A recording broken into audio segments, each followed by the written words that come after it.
The UK Time Out on Radio Biafra, bringing news based from across the United Kingdom, incisive analysis by the People's Parliament.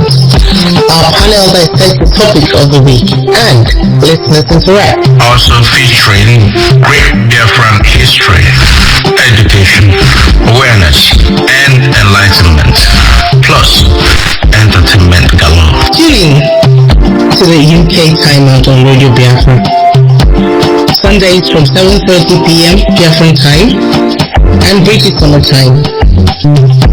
Set out for a fabulous week ahead with the UK Time Out on Radio Biafra. News, views, previews, and reviews. Join us. Good evening here. Good morning, good afternoon, good night, where you are. Welcome to the UK Time Out on Radio Biafra. My name's Ikechukwu Nice Mokoro Ichie Machinemere. I hail from Onitsha, Ezinite, Owerri Province, Biafra land. And by the special grace of Chukwuka Abiyama and your support, I serve my wonderful Biafrans in the capacity of the IPOB United Kingdom National Coordinator. On this special episode of our program, we have a very special guest in our midst. He is none other than my own boss, our leader in Europe, the European representative and member of the Directorate of State, DOS, Mazi Agbanyim. He'll be joining us on the discussion segment of the People's Parliament as you know it. But as usual, we'll start with a word of prayer in the language of heaven and also bring you the news base. Chukwuka Abiyama kere eluigwe na ala, onye anyị na-akpọ isi ala enye anyị na-ebuli aha nsọ gị elu. Anyị bụ ụmụ gị ụmụ Biafra mụ IPOB agbakọkwa ọzọ taa ụbọchị Nkwọ, na-ekele gị na-ebuli aha nsọ gị elu, na-enye gị otuto pụrụ iche n'ihi na o kwesịrị gị. Anyị na-arịọkwa gị mgbaghara mmehie ụzọ ọbụla na-esi na mmehie, na-arịọ gị amara gị, ngọzi gị, ịhụnanya gị, were akụ na ụba chọọ anyị mma, nye anyị ahụike, nye anyị ogologo ndụ n'ime afọ a, ka hapụ ịchọ isi onye ọbụla n'ime anyị achụ. Ihe niile nke anyị na-arịọ gị, kachasị nwere onwe anyị inweta ala ikwere anyị na nkwa Biafra ka ọ bụrụ nke anyị, ka anyị jiri aka anyị wee hazie ya na ntụziaka nke gị, ka anyị na-arịọ gị. Anyị nakwa arịọ gị ịtọpụ na agbụ ụlọ etiri eji onye ndu anyị nwa gị nwoke Maazị Nnamdi Kanu. Anyị nwere olileanya na ị ga-emezie ime gị ya n'ime mmụọ, na-arịọzi gị ka ọ pụta ihe n'oge na-eteghị aka. Ndị ọjọọ niile na-akpagbu anyị ụmụ Biafra n'ụzọ niile dị iche iche, anyị na-asị taa bụ ụbọchị Nkwọ kpọgburu anyị ha niile. Ndị sị na anyị agaghị ebi eze ebe ha bi rekwa ha ọkụ n'ahụ. Onye si n'isi anyị na-awụ ya aja, ọ ga-ejikwa nke ya wee kuru. Onye sịkwana na ha anyị na-eme enweghị isi, ọ kpachaghị anya ga-etinyekwa isi enyi ya ka o wee nwee isi. Anyị ma na naanị gị bụ eze na-achị ruo mgbe ebighị ebi. Ọ welile anya okwukwe anyị nọ n'ebe ị nọ. Anaghị ma na ị gaghị ekwe ka ihere mee anyị, ị gaghị ekwe ka ndị iro chie anyị ọchị. Eze gbatara anyị ọsọ enyemaka. O ruola n'omume n'ime afọ a nke anyị bara n'ime afọ ọhụrụ. Anyị anaghị ama gị iwu, kama na anyị ji okwu gị wee na-abịa wee na-asị gị eze, oge akara aka eruola. Mezuo ihe niile nke ikwere anyị na nkwa, ka otuto niile wee laghachiri gị. Ọṅụ, mmeri wee bụrụ nke anyị. Arịọ m gị site n'aha nwa gị nwoke nke m kwenyere, Yeshua HaMashiach. Ise ise ise ise. Onye mbụ ụzọ jawụ onye ikpeazụ, nna Chukwu ekwela, nna Chukwu ekwela.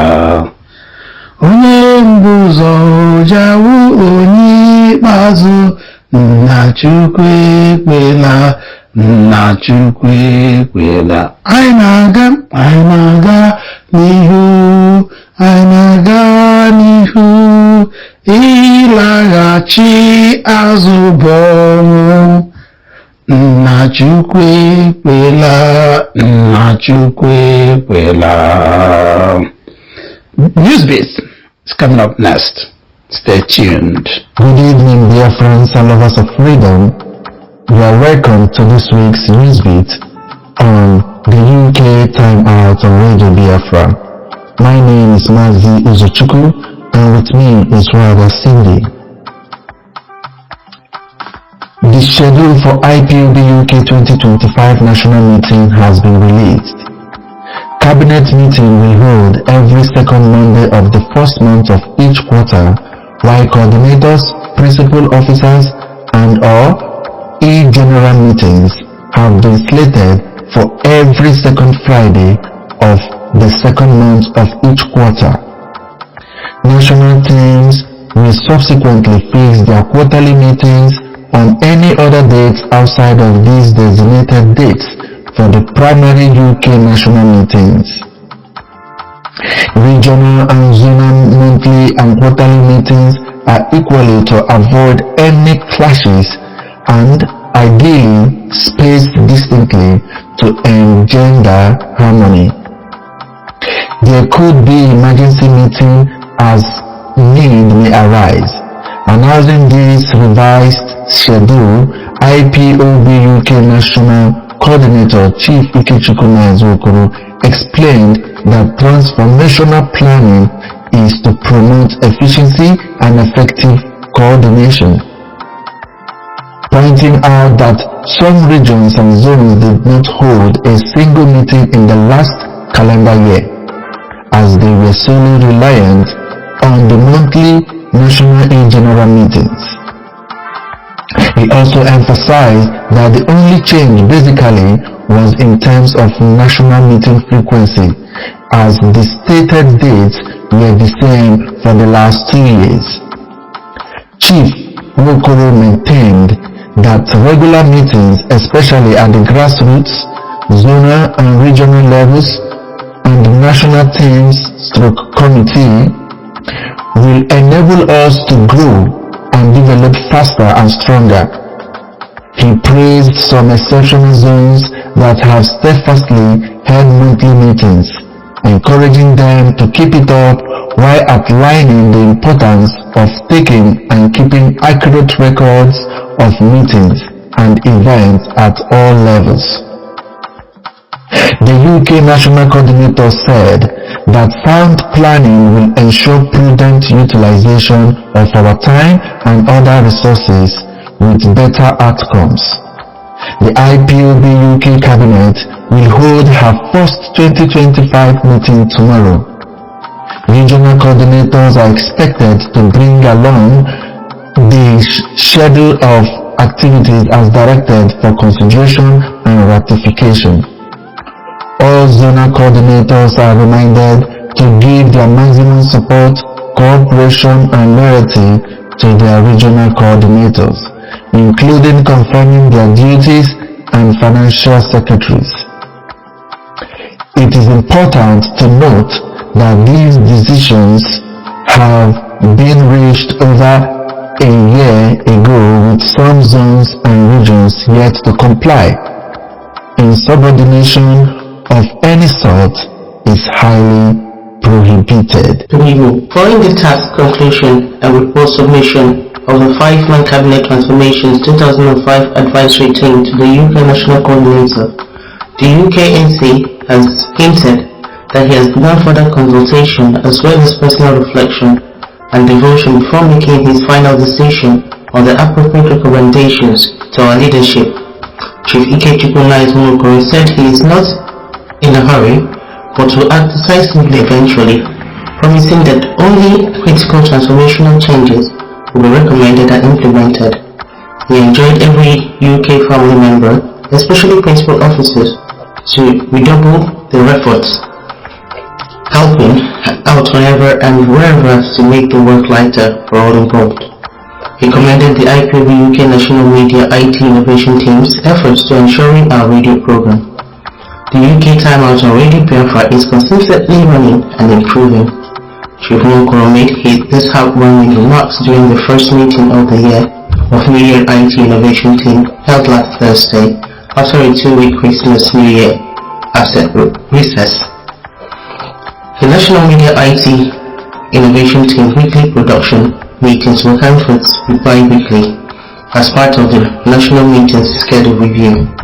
The team has equally been charged to commence production of our annual events documentary working backwards from the most recent year to 2024 back to 2022-2021. The UKMC Chief Nwokoro highlighted the significance of activities evidenced in the form of electronic files for our leadership to present to our leader Mazi when he comes out. Chief Nwokoro pledged to assist the documentary sub-team much in the same manner as it has every other national team.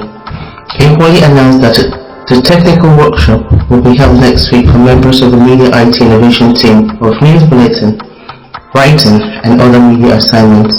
Interested non-team IPOB key family members are welcome to attend. Any such person should yet get in touch with the team heads, Obi, Boma and Mazi CJ, or directly with the UKMC. IPOB Italy has announced that she would be holding a first ever annual general meeting styled Get Together on Saturday, March 29th, 2025 in Ferrara, Italy.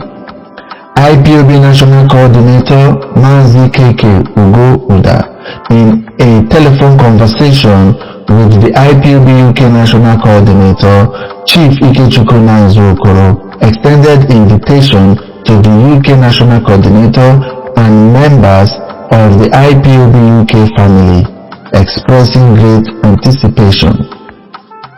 Mazi Ugo, who is also the program coordinator for Biafra Television Europe, assured the UK National Coordinator of cooperation and support, especially in the area of enhancing our IPOB UK media campaigns.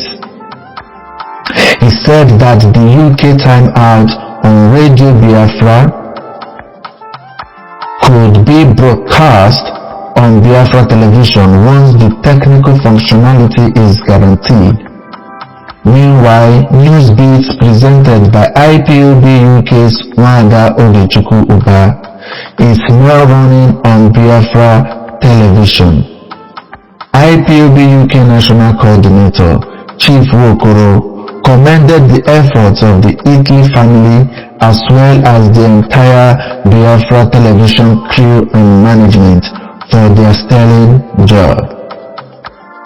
He promised to mobilize the UK family for the Italy annual general meeting and get together, as well as foster greater unity and mutual benefits of our global Biafra restoration movement.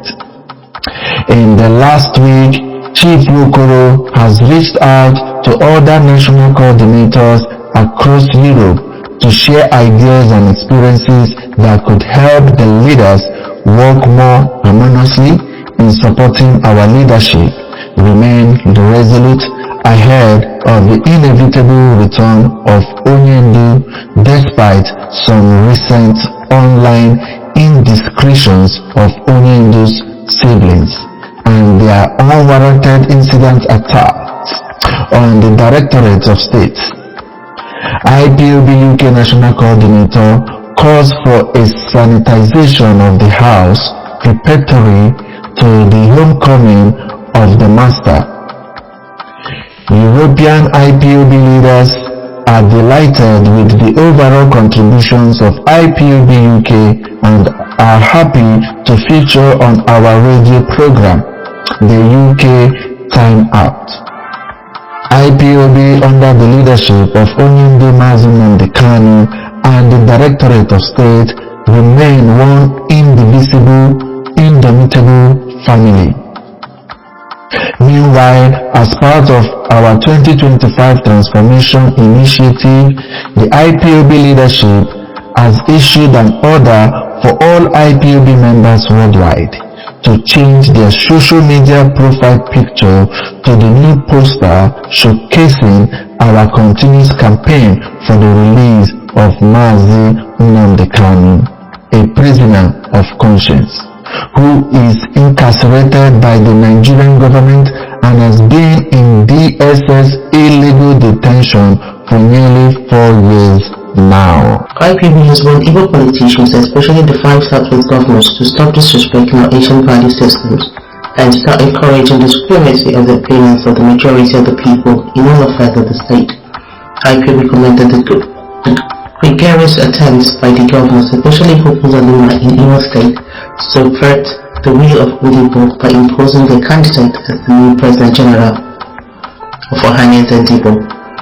IPOB Publicity Secretary Ima Powerful maintained that any true Rivers Igbo person validly elected by the people must be defended to the hill, calling on all Ndigbo home and abroad to rally around the people's choice.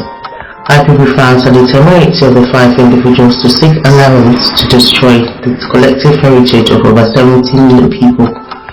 IPOB vehemently opposed Uzuzuma's plot to snake in former Inspector General of Police Mike Ikiro as the new Ohanaeze President General, when clearly Ikiro is originally from Eboma in Imo State. The Ohanaeze 2025 was held on Friday in Enugu. The former Rivers State Senator Azubike Mbata and Ikwere Igbo from Opio Abo emerging as the new President General. However, there was a conflicting report, particularly on social media over the weekend, that former Ohanaeze Secretary General Barrister Uche Okuku was chosen in another gathering in Iguacha Ike, Port Harcourt. Ohanaeze Ndigbo Secretary has since been clarified that there is only one legitimate President General in the person of Senator Azubike Mbata, while equally confirming that the identities of his executives duly elected at the same annual convention. They insist that there was no election dispute, and equally there was no fractions in Ohanaeze. In another development, a recent report has stated that poor regulatory standards of the instant payment system, failing banking fraud, and other financial crimes in the zoo, despite the introduction of the BVN, which is Banking Verification Number. Still on financial crimes, the Nigerian police force in Enugu has arrested a contractor for allegedly perpetrating a 1.9 billion naira procurement fund, claiming the money has also been recovered. The police, however, did not name the contractor involved in the fraud, nor provide any more details. But they were quick to categorically dismiss as false narrative the rumor circulating online that the said contractor had allegedly had the Enugu State government official account. And Akwa Ibom Governor Eno has fired his entire cabinet, claiming that they were not sacked due to non-performance, but to inject fresh blood into his administration. Armored tanks and troops have been deployed into parts of cross-river communities to counter illegal miners from the Sahel. 3 truckloads of army personnel have been dispatched into many communities where suspected terrorists and illegal miners from the Sahel region of West Africa, particularly Mali and Niger Republic, and their Fulani tribesmen from northern Nigeria have reportedly trooped in large numbers, constituting security threats and devastating communal lands. In Oyo State, Governor Seyi Makinde has raised alarm over the influx of terrorists into his state. According to the governor, this development is mainly due to a continued military onslaught in the northwest region, which has forced bandits to flee to Ibadan, the Oyo State capital, and its environs. In Katsina, no fewer than 15 persons are felt killed, with many others injured and some missing as gunmen attacked communities in Bauri village, Safana local government area. The rampaging murderous hoodlums burnt corpses of their victims. Bandit leader Kachala Dogo Isa has been reportedly killed during a violent clash with rival faction in Kaduna's Kachia forest on January 7, 2025, after Dogo Isa and his gang attempted to rustle cattle from a camp led by the rival repentant bandit warlord. Zoo Defense Headquarters had last week confirmed that 6 soldiers were killed by ISWAP terrorists in Dambuwa, Borno, when bandits attacked a military base there. The attackers set the military base on fire, destroying many vehicles before being countered. Nigeria's Chief of Defense Staff, Christopher Musa, in a recent Al Jazeera TV interview, asked the United Nations to investigate how Boko Haram and other terror groups that are destabilizing the zoo have been able to sustain themselves for 15 years, getting funding and support from some unknown international communities.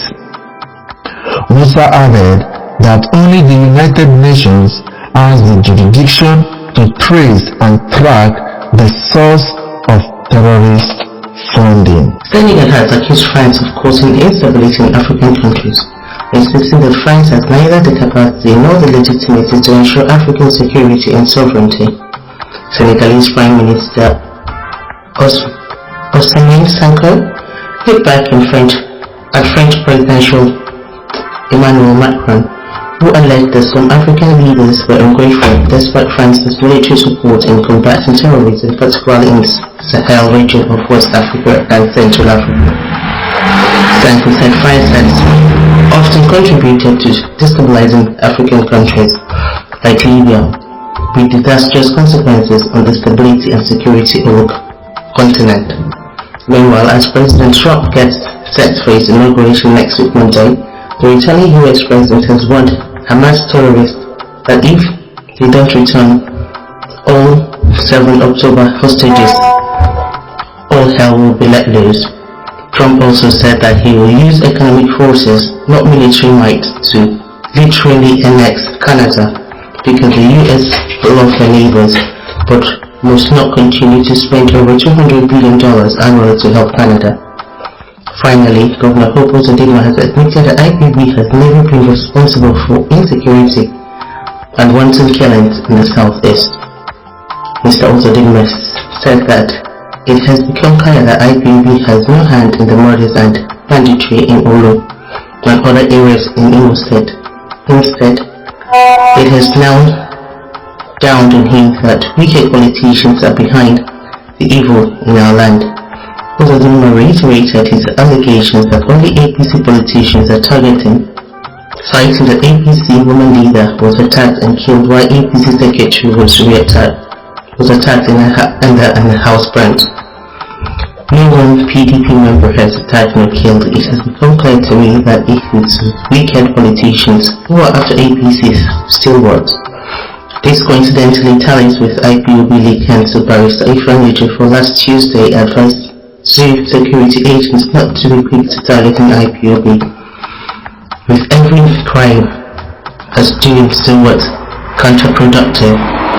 Sir Ejiofor noted that the perpetrators of the recent Ihia killings are not freedom fighters, but natives engaged as thugs by locals, most likely politicians. That's Newspeak this week. Thanks for listening. The UK timeout continues in a moment.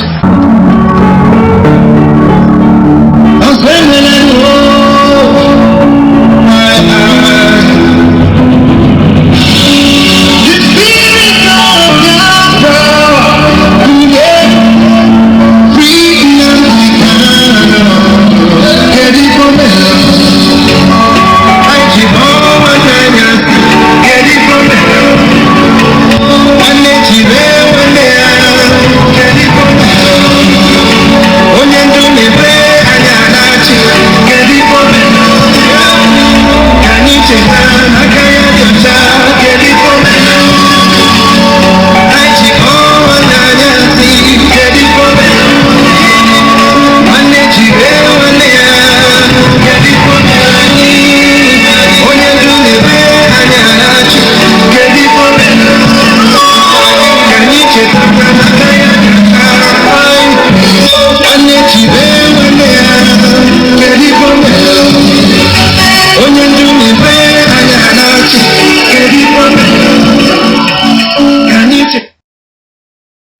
coming out very clear. Welcome back to the UK Time Out on Radio Biafra. Yes, we're hearing you. Go ahead. Kedifo Mero.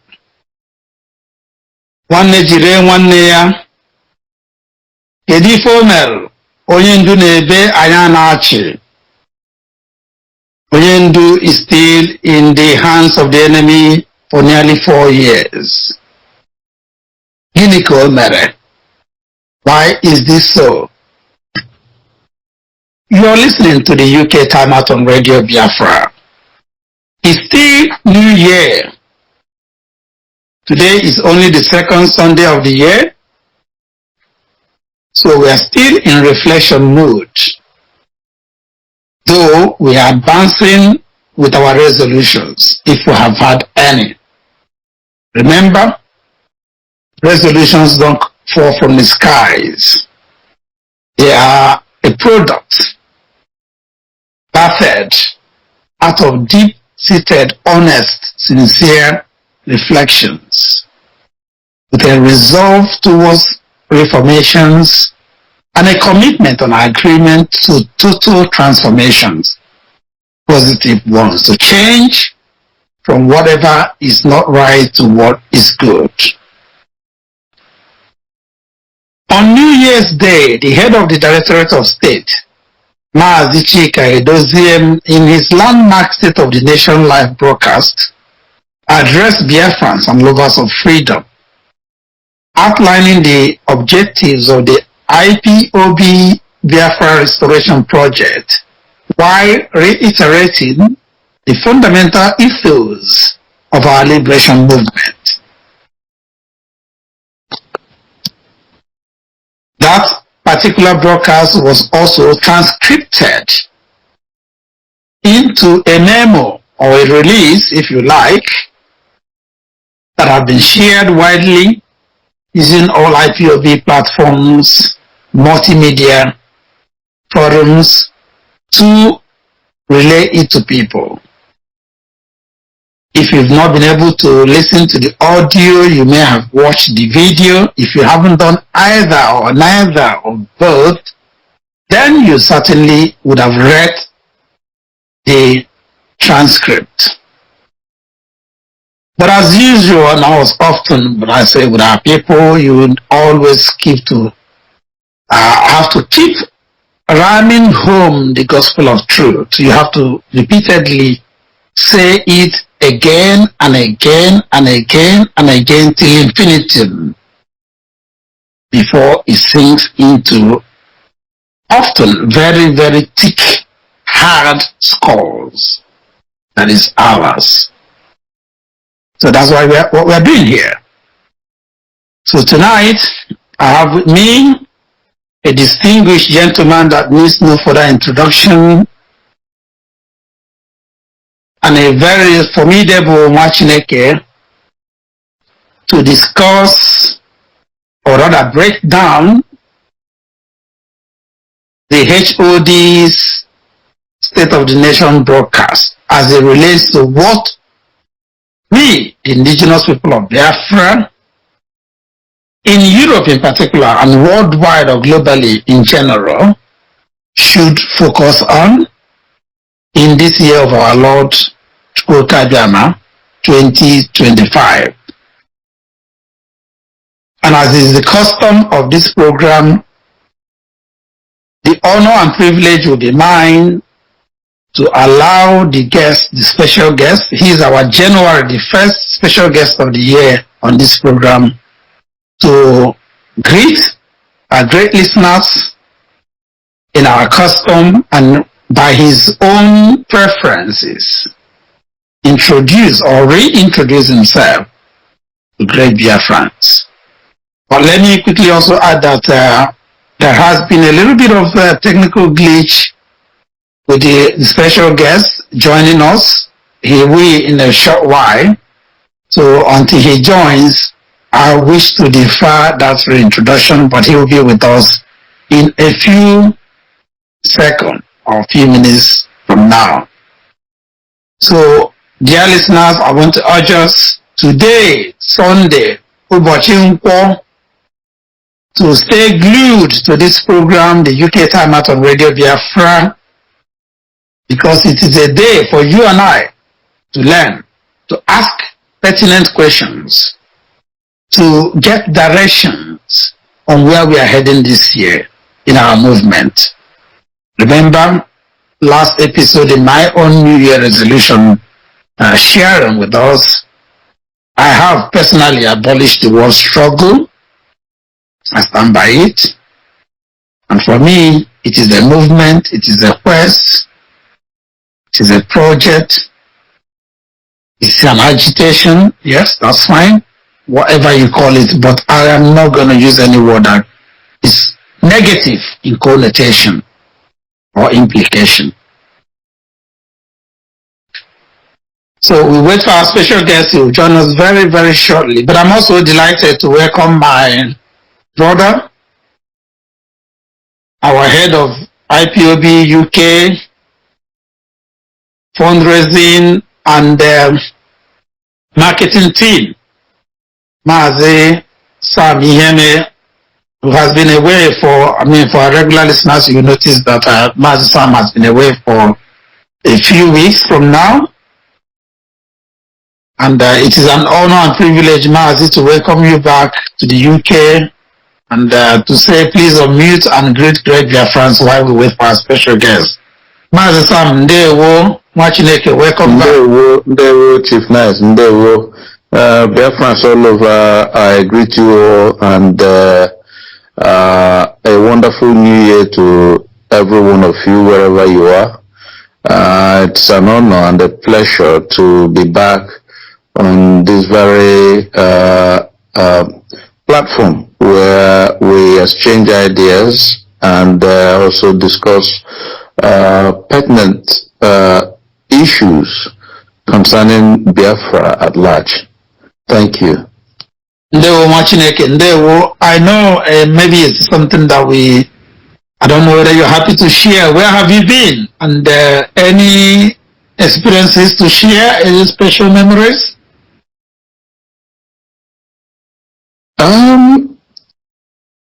The festive period has always been a wonderful occasion to spend time with families, friends, especially when one travels out to different parts, and also when it comes to the festive period in Biafra land. It's always a pleasure when you spend it over there with loved ones. It brings joy and hope to everybody. It was a great festive season, a season that, as you all know, we share joy and love with our loved ones, and also enjoy the festive period. Interestingly enough, one of the key highlights will be the new, though this may be something that Chief Nice, you probably would want to, you probably have it, to be covered, but the elected president of the Ohanese Ndibo, which to me is a beginning of new things to happen or to come, in our time. Yes. Thank you, Machineke. And yes, we covered it on Newsbeat. And for our listeners who follow the Newsbeat, and I urge all our listeners to please understand the synopsis. In other words, the rundown or the lineup of our program. The Newsbeat segment is a very, very important aspect of our program. If you follow it, you will be up to date with what is going on week by week that affects us. And then from there, we pick our topic of the week to dissect, critically analyze, and forensically re-examine the issues at hand. So we covered that information on Newsbeat, and there was a lot of hula baloo in the media, particularly social media, within the week. Elections of Ohanese President General and other executives. By the way, the attention is on the President General, but there are more than 11 principal officers of Ohaneze worldwide that were elected on the day as customary, as the Constitution stipulates. Happened on Friday the 10th, 2 days ago of January. But even as on Wednesday, there were already rumors saying somebody has been elected. This is what you expect with social media.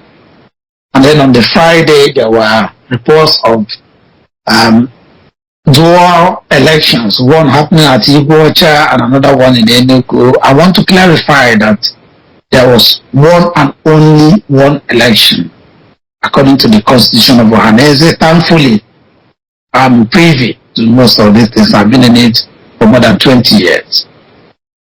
Not as a politician, but as a passionate, compassionate lover of my people, the Igbo Biafrans. Therefore, I take keen interest. And I invest heavily, all I have, all of my resources into it.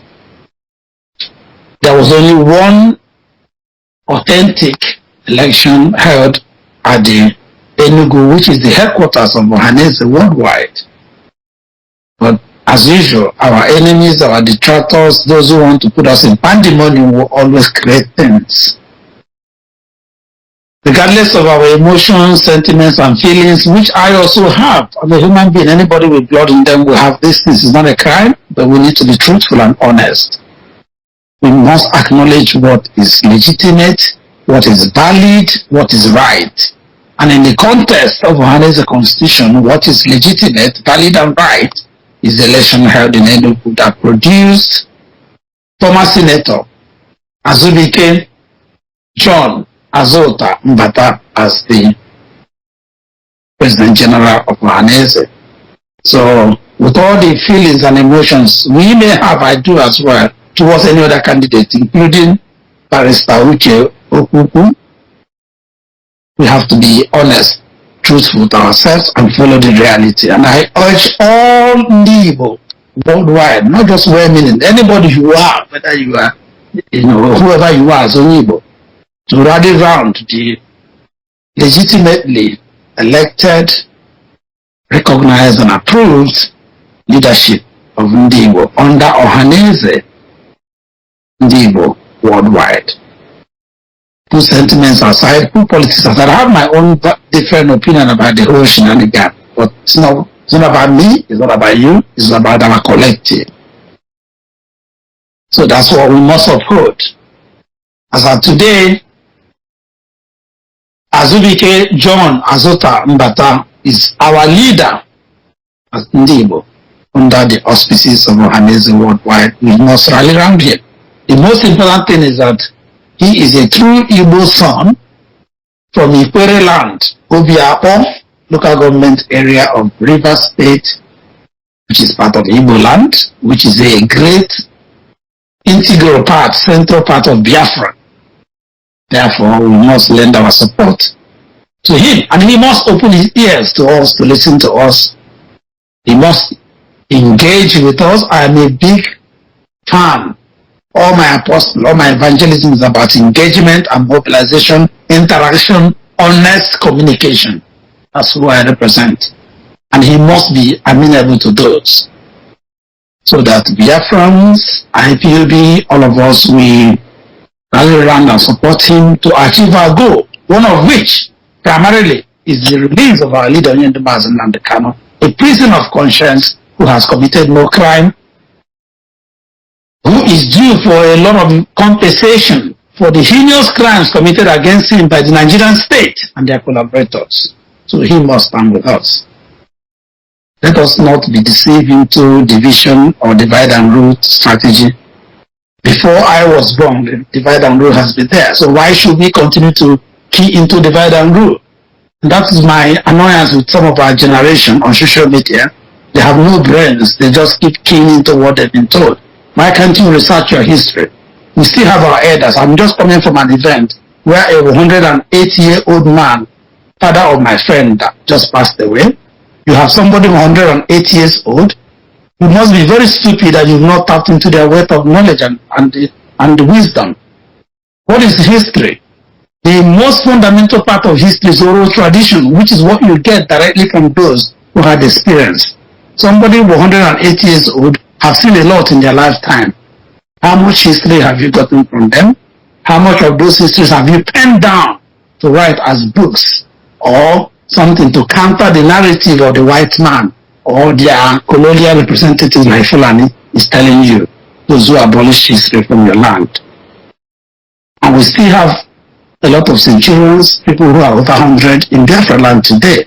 How much are we utilizing from their experience? Thankfully, there is no Alzheimer's they are suffering from. Their brain is still very sharp. They are not suffering from dementia. And still, we are letting them go to rest. When they die, we close all the street and road and celebrate for ages, learning nothing out of it. This is what IPOB has come to reverse. So we must learn from our history. And I said again, the most fundamental aspect of history is oral tradition, what you learn from your great-grandfathers, your grandfather, and so on and so forth in your time. And you must pass them on to your own children and children's children. Otherwise, you're useless on this planet Earth. So, Mazi-san, thank you very much for watching it and welcome back. Dear listeners, we are still on the UK Timeout on Radio Biafra, and as I introed earlier on, we have our special guest, the very first special guest of 2025, the year of our Lord Chukwuka Biama. A man who needs no further introduction, my own direct boss. Our head here in Europe, which is the citadel of the enemy of the devil, where we are fighting to liberate our people. Mazi Onyisi, you're most welcome. As in line with the tradition of our program, you will unmute yourself and greet our great listeners and their wonderful Biafrans and friends of Biafra, and introduce, or rather reintroduce yourself in your most preferred way. There was sir. There was Chief Nice Mokoro. Good evening from Switzerland, and good evening to all Biafrans all over the world. Good morning and good afternoon, depending on your time zone and where you're listening to us from. My name is Mazi Agbanyim. I come from Amike. Amike Chukwu is in Olu province of Biafra land, and by the virtue of the grace of the Chukwu Kabiama, I continue to serve the indigenous people of Biafra as a European representative. You're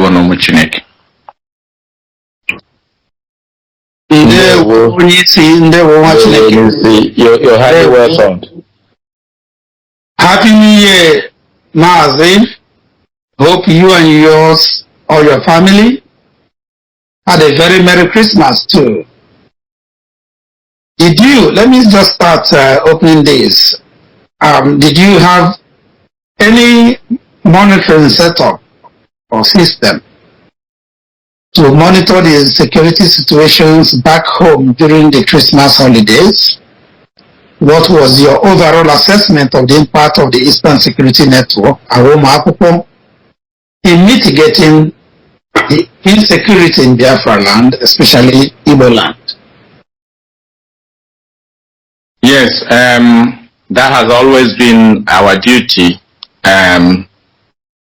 to ensure that our people who are returning from the Yuletide are going to come home in safety and return back to their abode in safety as well. But as in all cases in the whole world, there's never a time you can guarantee 100% security. Even in the Western world, such as Europe and America, you can never do that. So, all in all, we recorded a high number of our people returning from different parts of the world, and most of them came back in safety. There were celebrations from the videos we received, all those festivals going on in everywhere, including my own community, such as Okorosia and Mau and the rest of things that people come and celebrate the Christmas period. Some weddings and Ibanku and every other thing that took place went fine. But here and then you hear some pockets of resistance by the enemies who have, vowed not to let peace reign in the southeast. But those ones are going to be contained. There are few cases we received, but that, I would say, it is not out of place, because it has always been the case that every time, every year, there was never a time you are going to record 100%, free and fair movement of our people. So in all, and the greater percentage, everything went fine from the information we received this festive season. Thank you. Absolutely, very truthful, Mazi. I think your assessment is in line with mine, and also many of our people, including Mazi San that I just spoke to, and so many who called in within the festive period. New Year is always a time of reflections and reformations. We say Happy New Year, and then often people think, oh, it's a new year, what resolutions have I got, or am I pursuing? Do you have any New Year resolutions of yours that you don't mind sharing with Biafrans and our great listeners, personally, and also with relation to our movement for the restoration of Biafra? Yes, as always, I have always had a wish, a resolution. These are just the things you do to focus, to get a focus on what the goals you are going to set for the year. So our main goal, especially since our leader Mazi was abducted in Kenya and extraordinary extradition to the zoo called Nigeria, and continue to be detained illegally, our mind and our resolution in the Directorate of State has been his release. We are doing everything humanly possible to see that he's being released. So my resolution of this new year 2025 is to even do more than I have done in the past. On my own part, leaving no stone unturned to see that firstly, the release of our leader Mazi, and secondly, that a diplomatic mission that we have undertaken since 2023, we are going to increase every effort we have made so far, even to do more, to ensure at the end of this particular year that when we look back, we are going to say, well done to whatever we have done and whatever we have achieved at the end of this fiscal year. That's my resolution. Thank you. Thank you, Onyisi. Thank you very much. That's a wonderful resolution, very keen to mine. And I've shared a lot during last Sunday program, and one of which, primarily to me, regarding our movement, is to be very positive, and as such, practically withdraw or abolish negative expressions, words, phrases, clauses, sentences that sort of connote negativity. And one of the such words I picked up is to drop the word called struggle. I've done a lot of research on how struggle came about. We'll share it on this program on a special edition, and why personally I chose to drop it. And instead of struggle, to move on positive words like movement, quest, project, even agitation, other things. And sure it's something that you share with, because I know how your mind was, having worked with you closely for some years now, and you have been a great motivation to me personally and to all of us in Europe. Let me ask you a direct question. IPOB Europe, under your able leadership, has played a pivotal role in coordinating the welfare of the Eastern Security Network, ESN. At times, it feels like they are grossly underfunded, which is a fact. How could this be reversed to enable the ESN to remain resolute in their onerous task for defending our homeland? Yes, like you rightly said, Europe has been the backbone of this movement. I've said it many times and in different occasions.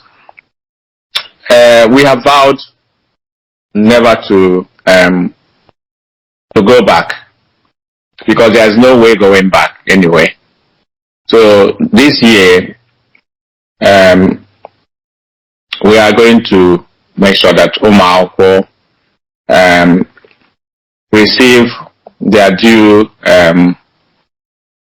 share of the work they are doing, because like I said, they are the backbone of our security in Biafra land. Without them, I don't think we are going to have a place to call home by now, because the plan of the enemies who brought a Supreme Court governor in our land and in other places, except in Abia State. Every other state is suspicious, because they usually never give us whom we voted for.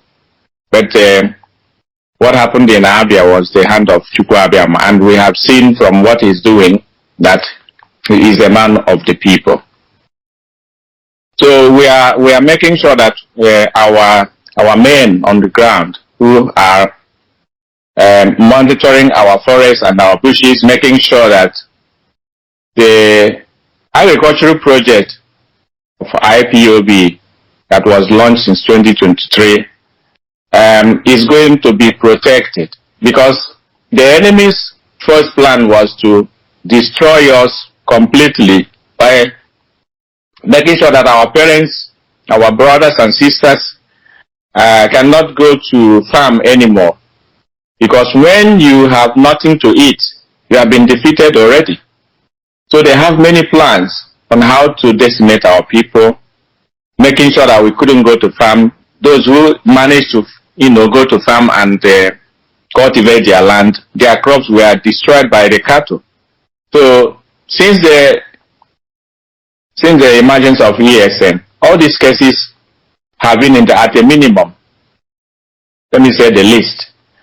ESN can never be at every time, at any time, every time, everywhere at the same time. So it is always a time that you hear something happened there, something happened there, and when they got the information, they will go and make sure that law and order is going to take place again in that particular region. So we are going to make sure that they are good, they are well funded and well provided for, because they are a voluntary army that our leader used to say.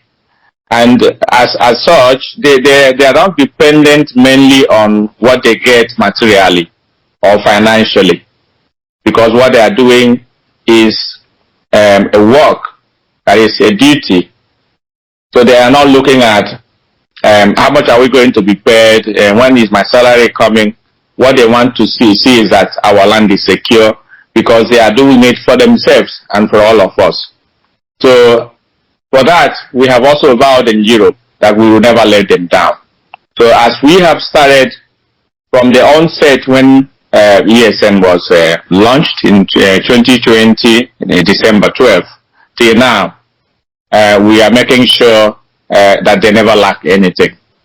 And the zoo being what it is, the cost of living has been skyrocketing in the last few months and years, and therefore we are also going to make sure that no matter what happens, we are going to make sure that the funds will be made available to provide for them whatever they need, so that work that they are doing voluntarily and with all their mind, heart and soul, they are going to look back and say, yes, our people are behind us, and we have vowed to even do more than necessary to protect our land and our people, especially now that we have the agricultural project. Their work has been enormous and been increased, especially the areas that they need to protect our crops, our people, have increased. So until now, they are doing their work very well, and for that reason, I'm using this also medium to appeal to our people all over the world, especially those in Europe, to ensure that their contributions to support the gallant men and women we have in Biafra land who are securing our forests, our bushes, and protecting the lives of our people are going to be supported both financially, morally, and otherwise, so that very soon we are going to make sure that this work is concluded victoriously as we look forward to the coming days and weeks and years. There were Mazi. Absolutely, absolutely. When you see Machineke, we will never let them down. The work of the ESN, the Eastern Security Network, is a collective work, but these volunteers have put their lives and everything they have on the line, and we must not let them down. As my boss said, we will do all within our means to support them morally, importantly, financially. The boy is good, we're getting ready. You cannot send people to do such a very risky, onerous task as the ESN are doing, and you leave them empty-handed. And it's also very pertinent to note, like Onishi rightly pointed out, since the ESN, I'm a man of statistics, I like to take data, was launched December 12, 2020.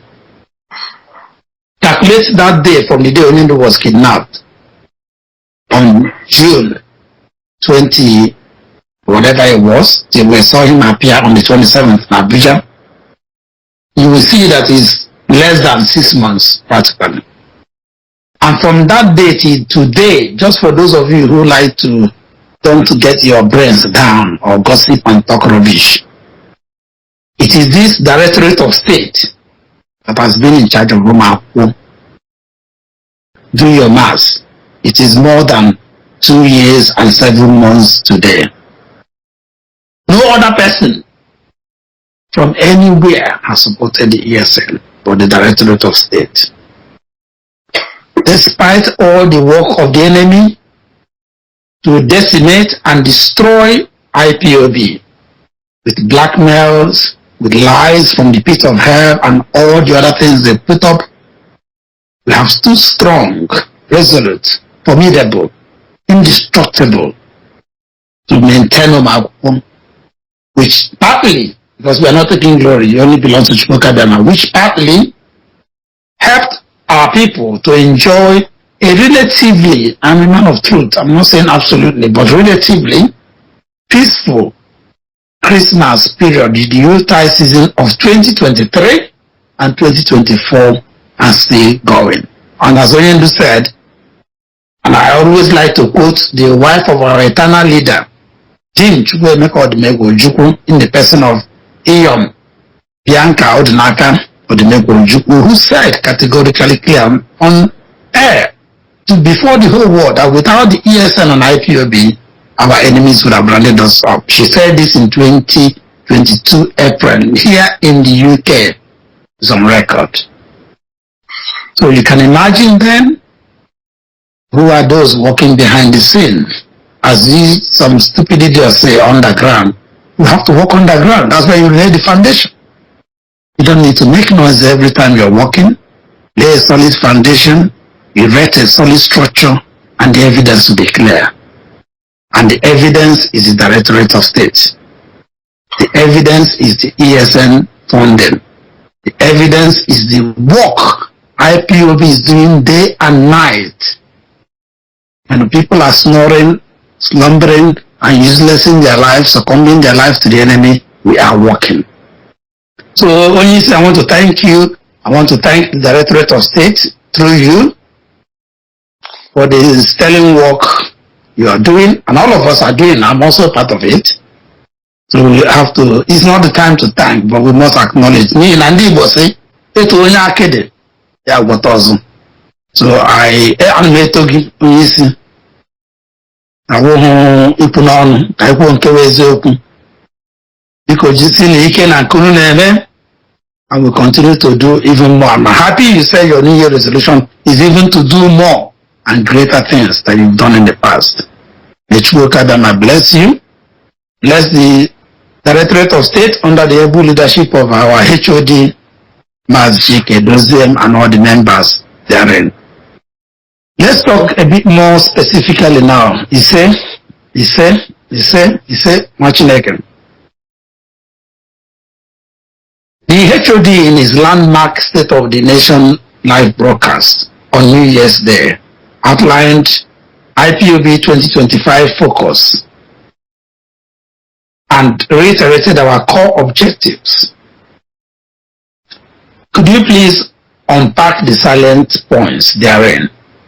Just like a recap and a reminder.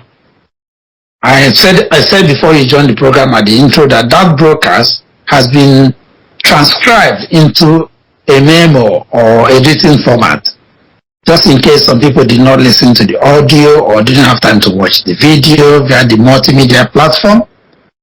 They could at least read it, so that whatever is your learning style, the message will be able to sink in. But just because of the tonight's opportunity, can you kindly recap the salient points for our listeners and great Biafrans? Yes, Mazi, thank you for the question. As much as I'm not going to read everything here, but the key points that our people need to take home from that landmark broadcast by the head of directorate on the New Year's Day are mostly that our people, especially those who are entrepreneurs and those who in the diaspora and every other well-meaning Biafran have been encouraged to think home. We need to build Biafra land. We need to develop our own economy. We have to go against the odds, because the work of the enemies has been to ensure that the economic activities in Biafra land will come to a standstill. That's why they are, abetting insecurity in our land, heading and abetting insecurity. That's why they are also, like I said at the beginning, that they are enforcing us to be governed by people who did not vote for. Those are the plans to ensure that there is no progress in Biafra land.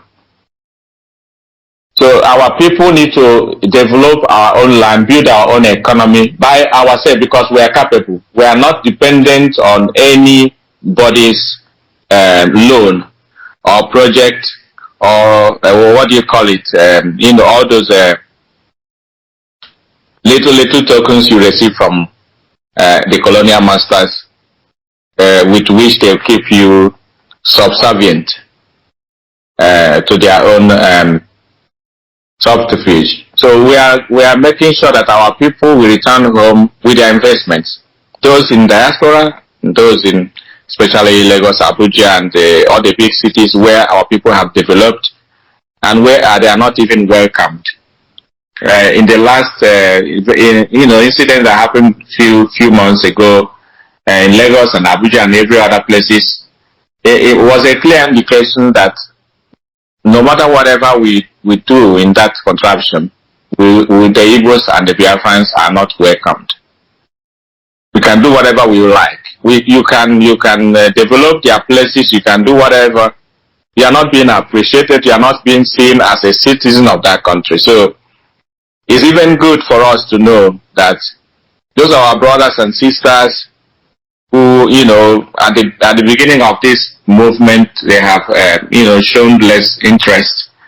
Are now waking up when they have seen what we saw 15 years ago, 12 years ago, 13 years ago when we started this struggle. They are now seeing it because it's coming to pass.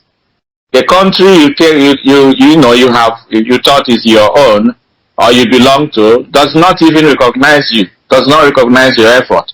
So we are being called to think home, bring our investments, bring our experiences and ideas and whatever we have learned in the diaspora, in every country where we have found ourselves, to bring them home and develop our own economy. One example is the new country called Catalonia, which Barcelona is their capital. They have developed their economy to the point that Spain is now respecting them a lot. There's no more pressure on them to do this and that, because their own economy is better than that of Spain generally. So we need to develop our own area instead of going to develop other parts of the zoo called Nigeria without being appreciated, without being welcomed, and without being given that particular citizens' right that we deserve. We are called to go home and develop our side, and even before Biafra is restored, we are not going to wait until Biafra is finally restored before we build our own economy. We need to start now to do all those things, put them in place so that when Biafra is finally restored, the work will be a bit easier to do for all of us. Secondly, there is no time for complacency this year. Every ardent IPOB member, wherever they are around the world, especially those in the diaspora who are free to move and move with the name of Biafra, because in the Western world, what we are doing is completely legal, despite all the efforts of the zoo and their collaborators to bring us down. We have not committed any offense that deserves a proscription. So those in the diaspora who are freely moving and declaring Biafra should do that with all sense of purpose. We need to do more to contribute to support the struggle. The phase we have entered this 2025, it is one of the final phases according to the broadcasters our head of directorate has made. We are in the final phases of this struggle, and it calls us for more duty. It calls us for more dedication. It calls us for more contribution to make sure that the agendas we have set for this movement this particular year, both diplomatically, politically, and otherwise, is going to be achieved at the end of the year. So these are the two important points that everybody needs to take home. Think home, invest home, protect our own, provide jobs for those who are in Biafra land, especially graduates who have nothing to do after school or after their graduation. These are one of the reasons why you have criminality. It doesn't mean that if anyone who doesn't find jobs should join criminality, but it is a very obvious reason that after your graduation you don't have anything doing. An alibi. Yeah, exactly. It's not an alibi. So people, we are encouraging them to make sure that as our tradition used to be, so we need to rekindle that particular ethos of the Biafran people to ensure that we help our brothers and we become our brothers' keepers, so that the issue of criminality or even deceiving people to join criminality will not be will not be any effect anymore in that region. So those are the things we want our people to focus on this year. No complacency. We are going to be more dedicated, more committed to the Biafra projects. And at the end of the fiscal year, we will look back and say, yes, we have done it. That's what I would like them to take home. Thank you, Mazi. Thank you. That is quite a prophetic declaration. No complacency. I, in my own words, I said, no fence to sit or stand on. In 2022, end of 2022, we broke the fence. So there's no more fence to stand. It's either you're for us or you're against us. It's either you're in or you're out. No middle grounds towards restoration of Biafra. I'm very glad to hear that from you, Onishi. And I want to also ask, well, you've answered one of the questions that was following up on my list, but to move to the next one, I want to look at, here on in the UK particularly, we'll be hammering on homecoming, thinking home, looking home. And on this program, the UK Time Out on Radio Biafra, for the past 1 month, the records are there, we've brought a lot of people, even from back home. We'll continue next week until the end of January to talk about homecoming. What we in the diaspora can do to promote this idea of thinking home, looking home, and practically being at home. Because we cannot run away from our homeland. So let me ask you, in which particular areas IPOB worldwide and IPOB Europe in particular are looking to transform the mindset of our people into this ethos or philosophy? And more specifically, what programs of mobilization and community engagement in Europe here, given the fact that a growing number of diasporan Biafrans in Europe are apparently apathetic towards identifying or supporting Biafra. I want to illustrate, I know you got the question. In the UK here, for the past 2 years or more, we've invested a lot in time, talent, and treasure to get our people to understand this message. I believe some are, but it's very hard work. But we must continue.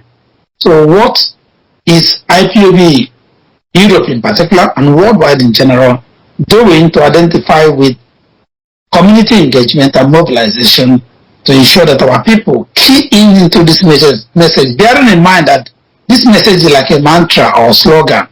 It's not IPOB that is first to say it, or others have said it, a few other bodies have said it, but we know that they pay lip service, they just say it for political correctness. But I know that IPOB say it for truth. So how are we matching our words with actions? Yes, that's a very interesting question, and that needs or explanation, not just a simple answer. Bear in mind, after the launching of the ESN in 2020, December 12, we have large number of influx of Biafrans into the struggle. We have really large number of them. They came in voluntarily to support the struggle because they saw that we have done something that the governors couldn't do. Prior to the launching of the ESN, our people were being massacred on a daily basis in their farms. Their crops being destroyed by the cattle, and the then governors of the eastern region of Nigeria, this is the Biafran region, none of them were doing anything to stop that until the emergence of ESN. And once the ESN was launched, those attacks reduced dramatically. And that prompted many Biafrans to join the struggle.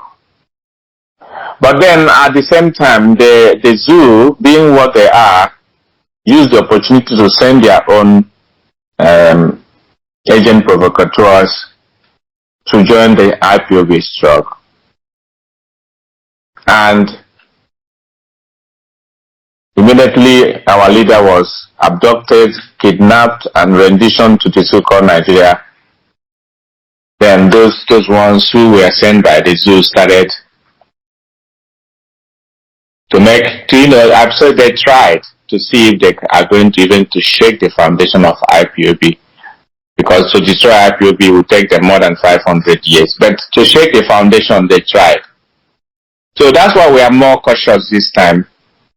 We are not going to let our guards down in the sense that we need a lot of Biafrans to join the struggle. We are not going to just open door for everyone to come in. No. We are going to increase the method of scrutiny. Those who are willingly coming to join the struggle without their heart, without no ulterior motives, they will be vetted, they will be scrutinized, and then will be, welcomed into the family. So we, in as much as we are going to do some evangelism, where this particular year we have planned to do a lot of get together, starting with Italy. We are going to go to Germany, we are going to go to maybe Czech Republic, we are going to go to UK and Spain, and maybe Ireland and some other places. We are going to use those opportunities as a wake-up call to Biafrans who have been, in their slumber regarding what we are doing to restore Biafra. But at the same time, again, the restoration of Biafra is not everybody's business. That's what we have learned with experience. It is better we have few who are highly committed to the struggle than having a full house that are not useful for what we are doing. They are not fit for purpose. That's the reason why our leader will tell you that he needs 100 men. When he says 100 men, doesn't mean figuratively 100 men, but those are the people who are going to be useful, the people who are going to be dedicated, those who are committed. And when you have them, no matter the number, you are going to achieve any goal that you set before yourself. Our evangelism is going to take place this year, like I just said, but that doesn't mean that we are going to open door for everyone to come in. We have learned from our past experience, but because those who fail to learn from history, history is bound to repeat itself in their own jurisdiction. We are going to learn from that, and we are going to make sure that whoever is coming to the struggle will be vetted and scrutinized. If they are found wanted, they are not going to join the struggle. When Biafra is restored, they can come and live in the land of Biafra and pay their own dues, because anyone who failed to participate in the restoration of Biafra cannot just walk into Biafra when it is restored. That will be a matter of another day. But they can come into Biafra land if they meet the conditions that we are going to set before them. For anyone who wants to join now, it is time today to join IPOB. But if you have ulterior motive, just stay in your house and let us do the work. When Biafra is restored, you can come and then we discuss. Ndewo Mazi. Ndewo Ezigbo Chineke. Evangelism is our watchword. It is the pivot or the fulcrum of our community engagement and mobilization. And I'm so glad, because what the Directorate of State, our leadership, has embraced is what we in the UK has envisioned. And Mazi, I'm sure you'll bear testimony to that, for almost 2 years now, is bearing fruits. Biafrans, friends of Biafra, lovers of freedom, you've heard it loud and clear from my boss. We have a 90-day window to make a conscious decision, an affirmative declaration. Where do you stand? If you're with us, you're with us. If you're against us, you're against us. Be on the side.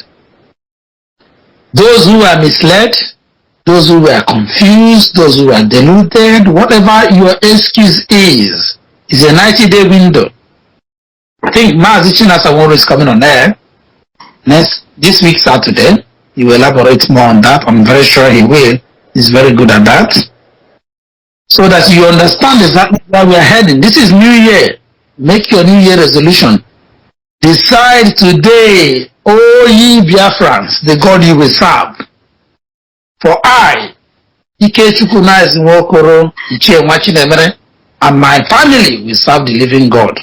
And I'm sure my boss, Mazi Austin, Okwu, Agbanyim, and his family will serve the same living God, same as the Directorate of State and all the leadership of IPOB. Join us to be counted on the good side of history, or stay on the side of ignominy. Ignorance is not an excuse. So now we are opening your eyes. We are Ikoro. You must understand. Ikoro. We are now ramming down on the Ikoro. You must listen. Even if you're a dead spirit, when the Ikoro sounds, you must hear and wake up. All your shenanigans and excuses and all the rubbish you talk as, we prefer as reasons are not obtainable. They are not tenable. Make your conscious decision where you stand and the God you want to worship. You don't want one leg in, one leg out. 90-day window, which starts from next Saturday. Do your calculation from your diary, what the 90-day window ends, and I'm glad it will end before Easter or thereabout, which is the actual date for reflection is Easter. If you are doing New Year resolution by Easter, you are not serious, you are not fit for purpose. You are supposed to be spat out, as the Holy Book said. And you are condemned forever. No apologies. So when you see, I'm very glad you are spelling it out. More watching it than I'm operating the spirit. And I say it without fear or favor. I don't care whose ours is God. Even our leader in Martin and the camera comes out, I will tell him to his face with all due love and respect. The truth. The holy truth and the gospel truth and nothing but the truth. Because things cannot be the same again. We must move forward. This year of our Lord 2025, we must move forward. We must realize Biafra, and we must realize it in truth and in spirit. Mazi, I thank you again. The answer you gave to the last question is so heartwarming, and I hope our listeners are taking notes and learning, because we're not just here to speak grammar. I have no interest in speaking grammar. I want us to learn. I want us to open our brains, open our faculties. That is the essence of the UK timeout on Radio Biafra. Now, as we're talking about the agricultural front, because a hungry man is an angry man, and you cannot fight for freedom if you're hungry. And I'm very glad that our Directorate of State, in their wisdom, given only by Chukwuka, brought about this agricultural revolution fund in Backton, and the testimony is very clear and eloquently as well. Yes, there must be hiccups because it's an experimental project. I know that there were confusions or murmuring about silly distributions and the plans of last year. What has been implemented now to improve it? I want you to tie that question. You said part of it, I must confess. I just wanted to reiterate it for those who joined us late. I know you've already said something. Just to recap it, some of the complaints we received last year, some people said it did not get to their zone or not necessarily region, zone, local government, and the rest of it.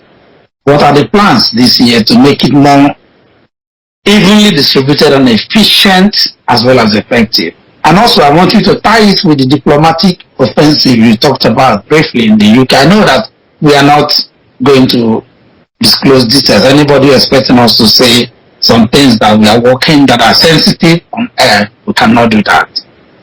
But just to reassure our people, are there moves we are making on the diplomatic offensive? A lot of Biafrans have high hopes in the incoming, or rather returning President of the United States of America, Donald Trump, particularly for the fact that he has appointed a former lobbyist and very close ally of the IPOB in the person of Susan Wells as the new chief of staff. Mazi, I'm not expecting you to say what you don't need to say on air, just to reassure Biafrans. If you don't mind. Mazi. That's a very interesting question again. First of all, I'll start with the diplomatic part of your question. as you know, when the UK and every other place we have since 2023 we have started a diplomatic offensive, and these are not the things we are going to come on YouTube and Facebook to tell our people, because sometimes they say DOS is not doing anything. This is why our leader got into the first problem when they said the transmitter you bought, you didn't buy any transmitter, you have just invested our money, blah blah blah. Our leader said, okay, you went to take picture from where the transmitter is in Biafra land, made it public. Just few weeks later, the owner of the house was arrested, the transmitter was taken and confiscated, and we got into trouble. Just when he was trying to please our people and to show them his transparency and innocence in what we are doing. So we have learned from that. Whatever people want to say, they can say it, but what we are saying here is we are not going to come on Facebook or YouTube to come and make mouths, to come and boast for what we have done and what we have not done.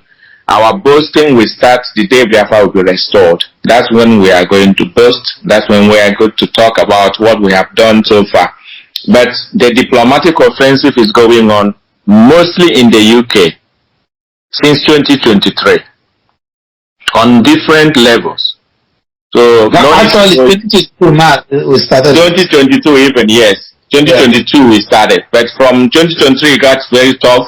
2024 and this year will be even more tougher because a lot of things are going on, and we are not going to go into details about that. But just to ensure our people that this particular Directorate of State, our coordinator in the UK, in the person of Mazi, Chief Nice Nwokoro, and the rest of your team who are working assiduously to ensure that our diplomatic work is going on smoothly. I want to thank them with this opportunity, and thank all the coordinators in Europe who are working on different levels as well, and every other member of the US and coordinators around the world who have been given one assignment on the other regarding our diplomatic offensive in different countries. That's why we are very confident this year that something good is going to happen at the end of this year, or even before the end of this year. So no need to say so much about that, but our people should bear in mind that the DOS is working, relentlessly to ensure that our set objectives are achieved. But we are not going to come and tell you where we are going, what we are doing, because we don't have even the privilege to say that. We don't have the money to fight the zoo. Wherever we make known to them where we are going, what we are doing, they are going to use their money to block it. So what we are doing is what we call Iji Okpa. We are Iji Okpa, Iji Ego. At the end of the day, exactly. At the end of the day, we are going to achieve our goal with the little we have. With our widow's might, we are going to achieve what they cannot even achieve with their millions of dollars. So the best way to achieve our goals is not to talk too much about what we are doing and where we are going. That is on the diplomatic part. When it comes to agricultural project, yes, like I said, we have learned to learn from history. We have learned to learn. The genocidal war that happened between Biafra and Nigeria, 1966, 1967, and then 1970. The reason why we lost that war, one of the reasons is hunger. They imposed area, land, and sea blockade against our people. And you cannot, like you just said a while ago, you cannot fight when you are hungry. So our people couldn't fight any longer. The people are even fighting to protect are dying of hunger. And so that's one of the weapons they used to overcome our people. The war wouldn't have been ended in 1970 if that strategy was not employed. So for that reason, the Directorate of State have decided to make sure that we have what we call food security in Biafra land. And we have implemented it last year and the year before, and this particular 2025 will even be more, because we have the pilot project went very well, and now we are going to expand and do more to ensure that our people go back to the farm, because that is the fundamental basic of every successful society or nation.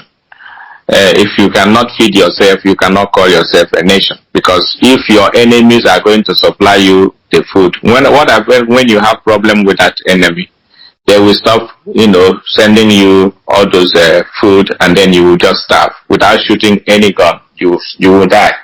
So we have learned that, and we say, no, we are going to take charge of our own food supply. Other things will follow, but we are starting with the food supply. There are other areas we are going to touch to make sure that we are independent in every aspect, in every sphere of life. We are going to be independent so that our enemies will not provide for us, especially the tangible things we need to survive as a people. So that's why this project was launched, and we are encouraging our people to ensure that they go back to the farm. The seedlings, the distribution of the seedlings last time was a pilot project. It went well, but some people brought their complaints that their families did not receive that. So the solution I have, rolled out this year is to tell everyone, if you are a member of IPOB and your family want to go to farm, they need that seedlings, but they don't get it, send the name of your family, your village, the name of your family, and the name of your community and local government to your coordinator. And they should send it to the national coordinator, and the national will send it to me. And I will make sure that I will send that message, that information, to those who are in charge of the agricultural project in Biafra land, so that the next distribution season, all those families who have sent their names and their addresses will receive their own portion of the seedling, so that they can go back to farm and cultivate their land to ensure that we have a food surplus in our land by the end of the next farming season. Thank you, Mazi. Yeah, when you say thank you, that's a very, very clear answer to that particular question. Dear listeners, I know it's about the time that we open the phone lines, but please bear with me. Mazi Sam, I know you are coordinating, probably some calls already on the line. Thank you, Mazi. But let me ask one or two or three other questions that I know are pertinent, so that those who are asking, perhaps Mazi Agbanyim would have answered their question before they ask.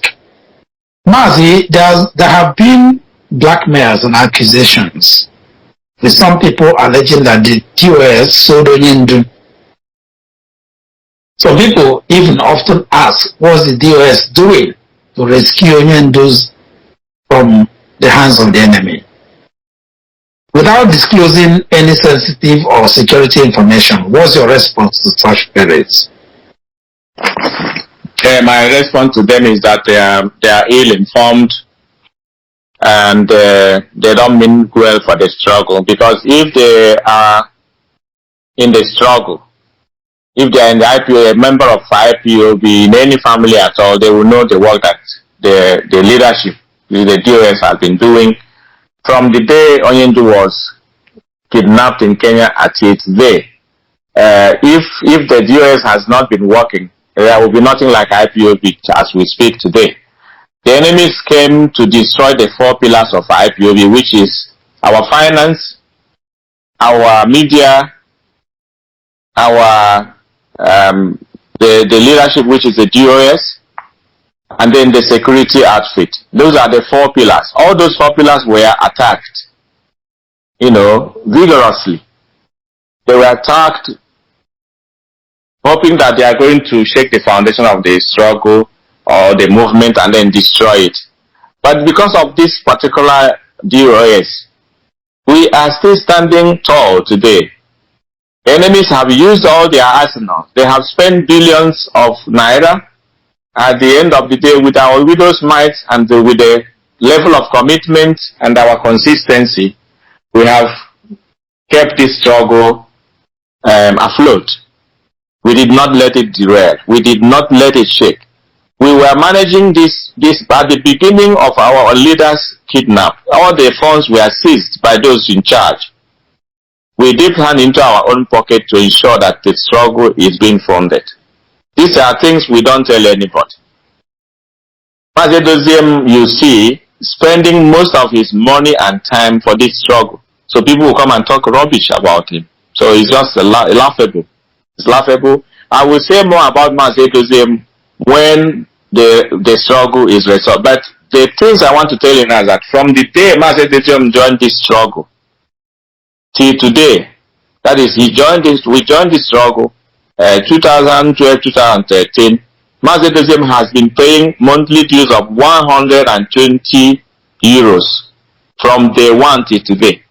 That is monthly dues. I'm not talking about ESN. I'm not talking about other levies we have paid. Mazi Doziem has been paying this month because he's self-employed. He has more than enough. So anybody telling you a Doziem is here for money or doing that and that, the person is just I don't want to use inappropriate word in this program, but the person is just hallucinating. The person is ill-informed, and the person does not mean well for the struggle.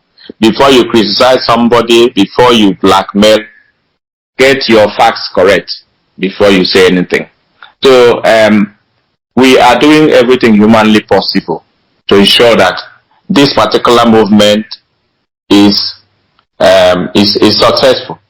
Mazi Doziem, at the helm of the affairs, as the head of directorate, is somebody that I don't know where he comes from, because without somebody like him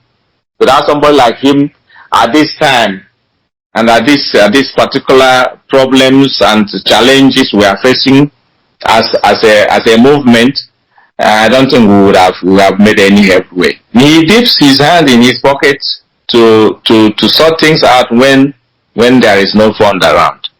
So without somebody like that who has the time and the resources of his own, who would have done this, and where would we have been today if somebody like that is not the head of directorate and committed, 100% committed in the struggle. So that's the few I want to say now. When Biafra is restored, I will tell you more about what we have passed through the directorate of state. Yes, I will give more of that. But for now, those who are talking about what we are doing to rescue Onyendu from the detention, if they are following this movement properly, they will know that when Onyendu was kidnapped, it was the Directorate of State that first imposed sit at home to ensure that the zoo brought Onyendu to court, because they didn't bring him to court when they promised to bring him to court. We imposed sit at home. And when they finally brought him to court, Onyendu said we should stop sit at home. When we stop sit at home, the enemies hijacked it and say, you stop sit at home because you have collected money from the Nigeria government.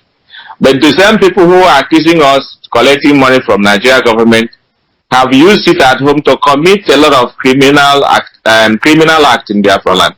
They took the position of Onyendu and said they are now the leader. They are president, they are prime minister, they are whatever. So we have remained what we have been from the time of this struggle started. None of us in the US has taken another position or another rank or another nomenclature in this struggle. I remember Mazi Agbanyim, the representative, Mazi Doziem is the head of directorate. We have no other title, no other name. But the enemies have taken different titles to deceive our people. And the gullibles are following them sheepishly. But today, where are they? Where are they today? So it's better to get your facts correct. I don't want to say much, but the facts are there for everyone to see. We will remain here until Biafra is restored, to the shame and chagrin of our enemies. There we Mazi. The enemy has come to deceive, destroy, and disrupt. It is up to Ezigbo Chineke to be fervent, to be awake, to be conscious, to prevent the enemy from achieving his or their wicked objectives by the special grace of Chukwuka Abịama. I want to thank you, Mazi. I want to thank our HOD, Mazi Chike, this is a wonderful revelation, what you said tonight. My first time of hearing such, and I'm sure many people haven't heard it in the past. Mazi, I'm very good in Maths. I've done the Maths already. From 2022, your contribution to the restoration of Biafra is enormous. They are true Biafrans, friends of Biafra, lovers of truth and wisdom and freedom. Put it in gold, written today.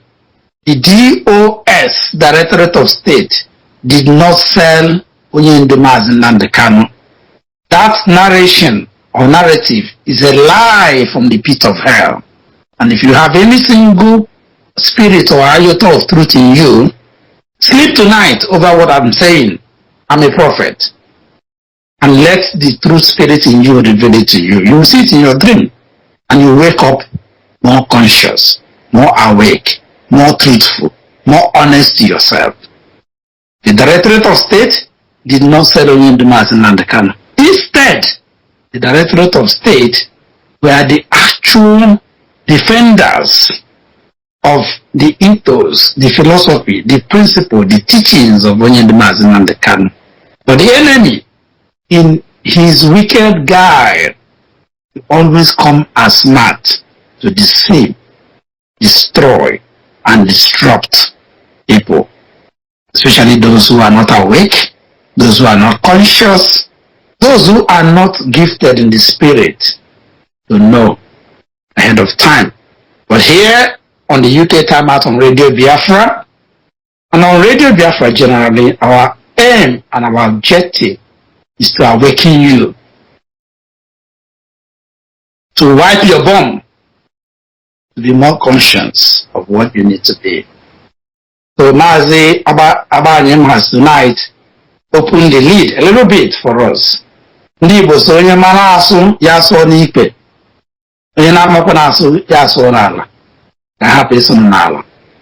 Mazi, before I open the lines, many ndị Igbo, including some politicians, I don't want to name names anymore, and even our cultural leaders like Ohaneze and the rest of them, some of them are already dead, may their soul rest in peace, or may Chukwu Kaduna reward them according to the work of their soul, have called for Onyendu's release in the past.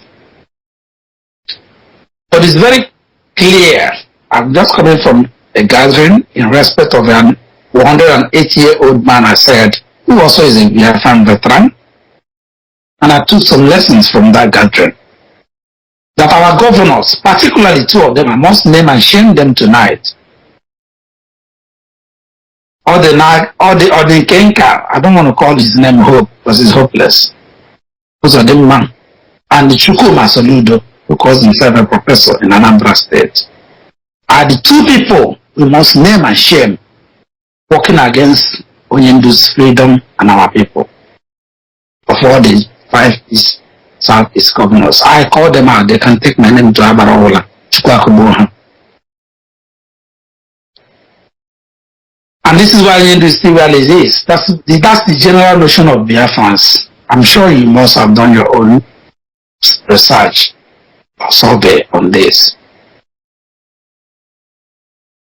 Everybody thought that, okay, the person they call Buhari in Asorok, once he's gone and a new person comes in, no matter who he was, whether it was IPOB or whoever, Atiku or Tinubu, that the person will have some sense of decency within 6 months or at most 1 year to release Onyendu. And recently we heard from Onyendu's younger brother, Emmanuel, the poor fine boy, that they even struck a deal with Tinubu's son, which was a stupid arrangement, if you ask me my humble opinion. That once Tinubu gets into power, he will release Onyendu. And Tinubu has been there how long now? 22 years. Onyendu is still not released.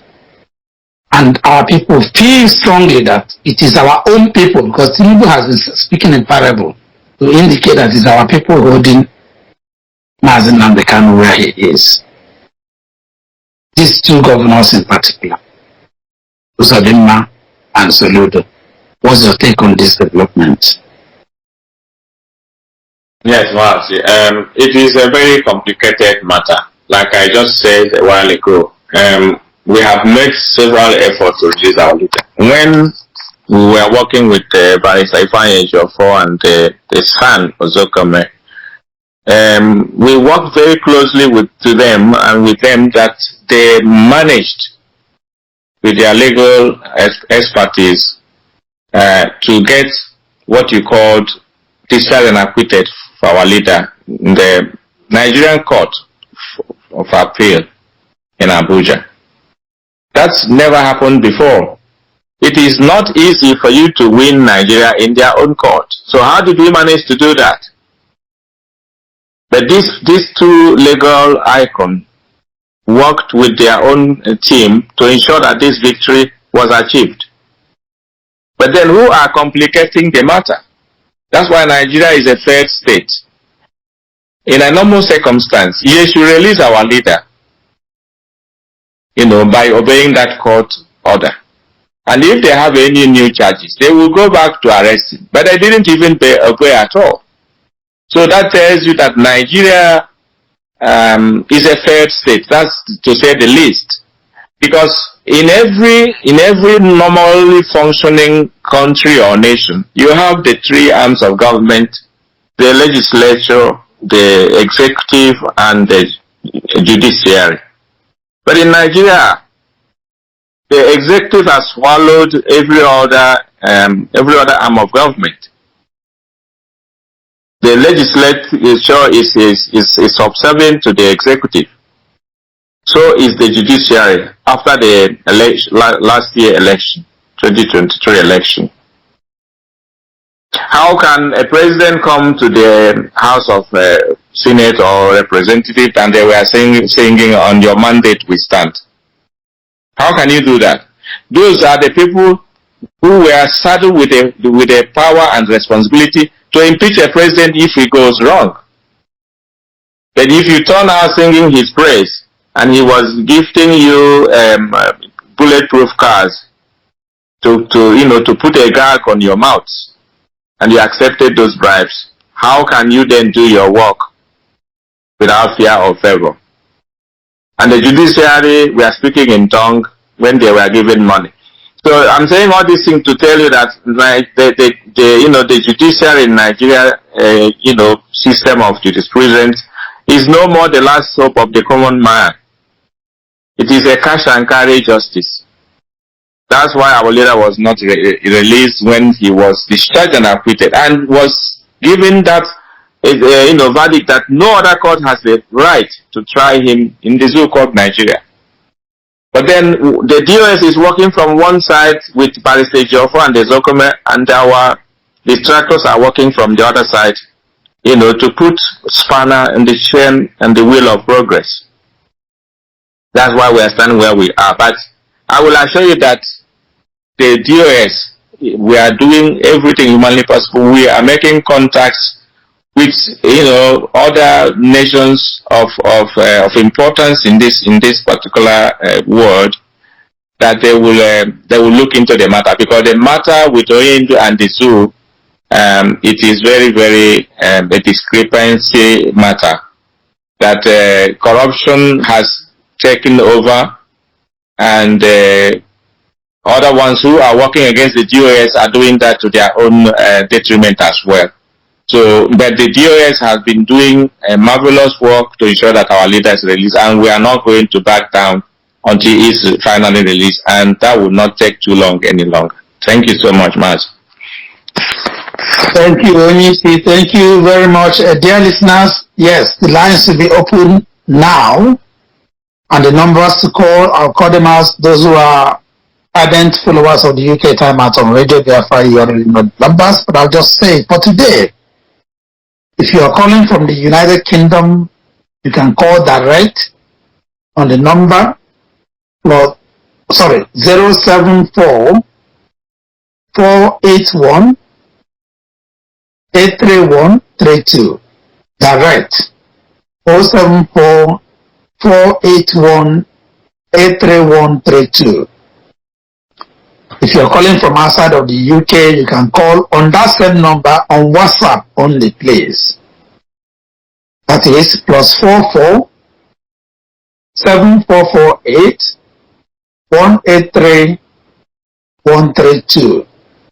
And for those who couldn't get through or can't get through on WhatsApp, you may try Telegram on +44 78 177 96032. Reach to us, our special guest for the month of January, the very first special guest of the year. Remember the UK time out on Radio Biafra, by the way. We have one special guest maximum every month, not more than one. And then we have our panel that discuss the topic every other week. So our January, beginning of the year special guest is none other than my own very boss, a man of wisdom that I cherish his insight a lot, the European representative and member of the Directorate of State, the US, Mazi Austin Okuchukwu Agbanyim. Yes, you might wonder, is the same middle name or Igbo name as Onyendu? So you see the connection we have is in the spirit. Those who are called for this movement, they are anointed, they are chosen. It is not a guy name. It is not by noise making or Timbos or all the nonsense we have done in our Igbo's socio-cultural setting. The IPOB is a completely unique, anointed, divinely inspired movement. If you are not in it, the best you can do is to support those who are in it with your whole heart, sincerely. So Mazi Agbanyim is here tonight, giving us policy direction of what the year 2025 holds for our great movement, with great reassurances that Onyendu will come out, like our First Lady, the wife of Onyendu, prophesies on this program in the special Christmas episode, that Onyendu will come out this year. It was the first time that she categorically made a statement on that, and she stands by it. Here tonight, Mazi Agbanyim is reinforcing that reassurance and also going ahead to tell us the key critical steps that we need to take to bring us to achievement of not just the release of Onyendu, but the realization of our long-term objective or dream, which is the restoration of Biafra via the peaceful route of referendum. No wars, no shooting, no killing of our people, no nonsense, but it's going to be clean and clear restoration of Biafra. Mazi, I must thank you once again as we probably take, I have a few more questions, but probably I will see whether Olas will bring some of the questions or similar questions. But before we get any calls to come in, let me ask one or two more in that regard. What is your advice to Ezigbo Chineke, IPOB family members in Europe and worldwide, particularly principal officers in Europe, in the incoming year? I know you pointed out a few things here and there, but just quickly summarize what you advise principal officers of this great movement to focus or realign or transform themselves. Maybe they've been doing some things in the previous years and they thought they were correct, but as you enumerated tonight, anybody who is honest goes in the mirror will see that there are things they've not been doing right. What is your advice, sir? Yes, Mazi, thank you. My advice is simply they should remain focused in what we are doing. That focus means that they should avoid getting their information on YouTube. They should concentrate on going to Radio Biafra to get their information. They should go to BTV. We have BTV in Europe, which is headquartered in Italy, Padova, Italy. It's coming every week. We have programs where we feature a lot of people who are coming to analyze a lot of things that we need to know.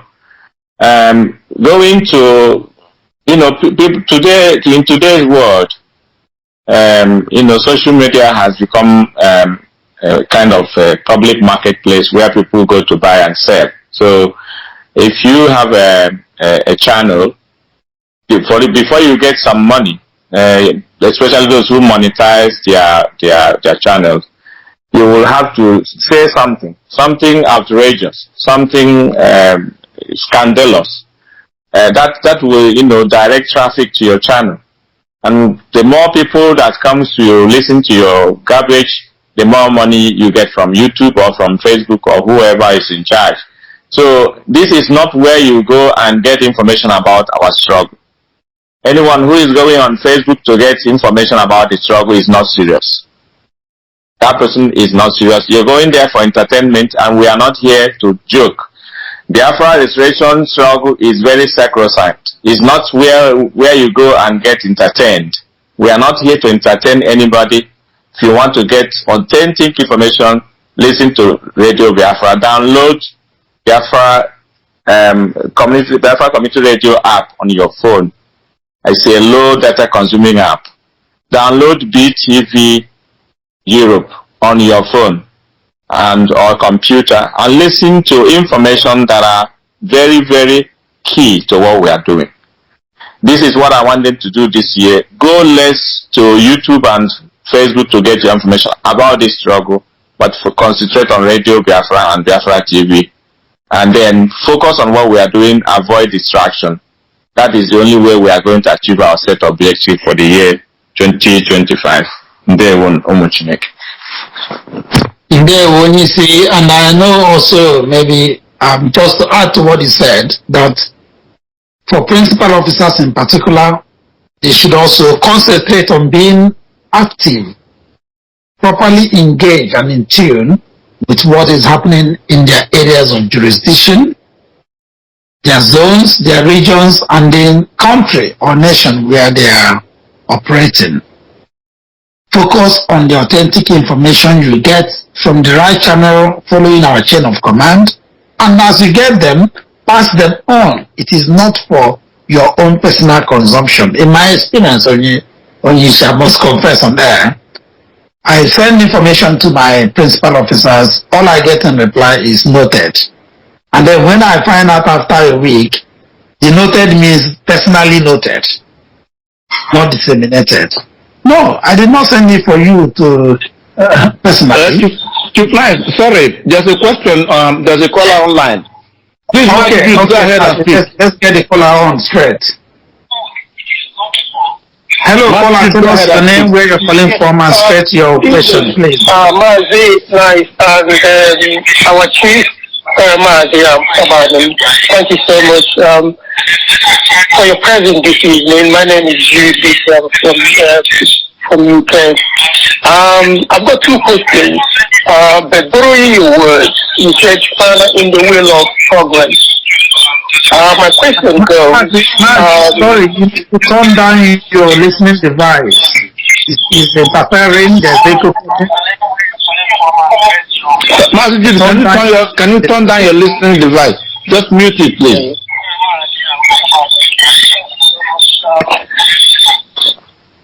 Yeah, is that okay now? That's much better. Go ahead and speak. Yes, much better. Right. Mazi, Agbanyim, I want to borrow your word. You said spanner in the wheel of progress. I don't know whether you can use that to kill two of my questions. And my questions revolve around the current election and the local PGs in Biafra land. So regarding the Ohaneze, how reliable do you think how independent do you think the Ohaneze is? And would there be any concern that we should be aware of? And secondly, regarding the PGs in Biafra land, what is the concern with the relationship with the ESN? Thank you so much. Thank you. The second question, please repeat the second question. He said regarding he said the PGs, but I want to correct, there is no PGs, there's only one PG. So the President General of Ohanese is one and only one person. And then there are presidents and deputies and vice and other things according to Ohanese constitution. But what he's trying to ask, maybe I'm sorry, Mazi, and because I'm experiencing this, to put you through is he's trying to ask about the Ohanese leadership. How are they in tune with our great movement in terms of workability?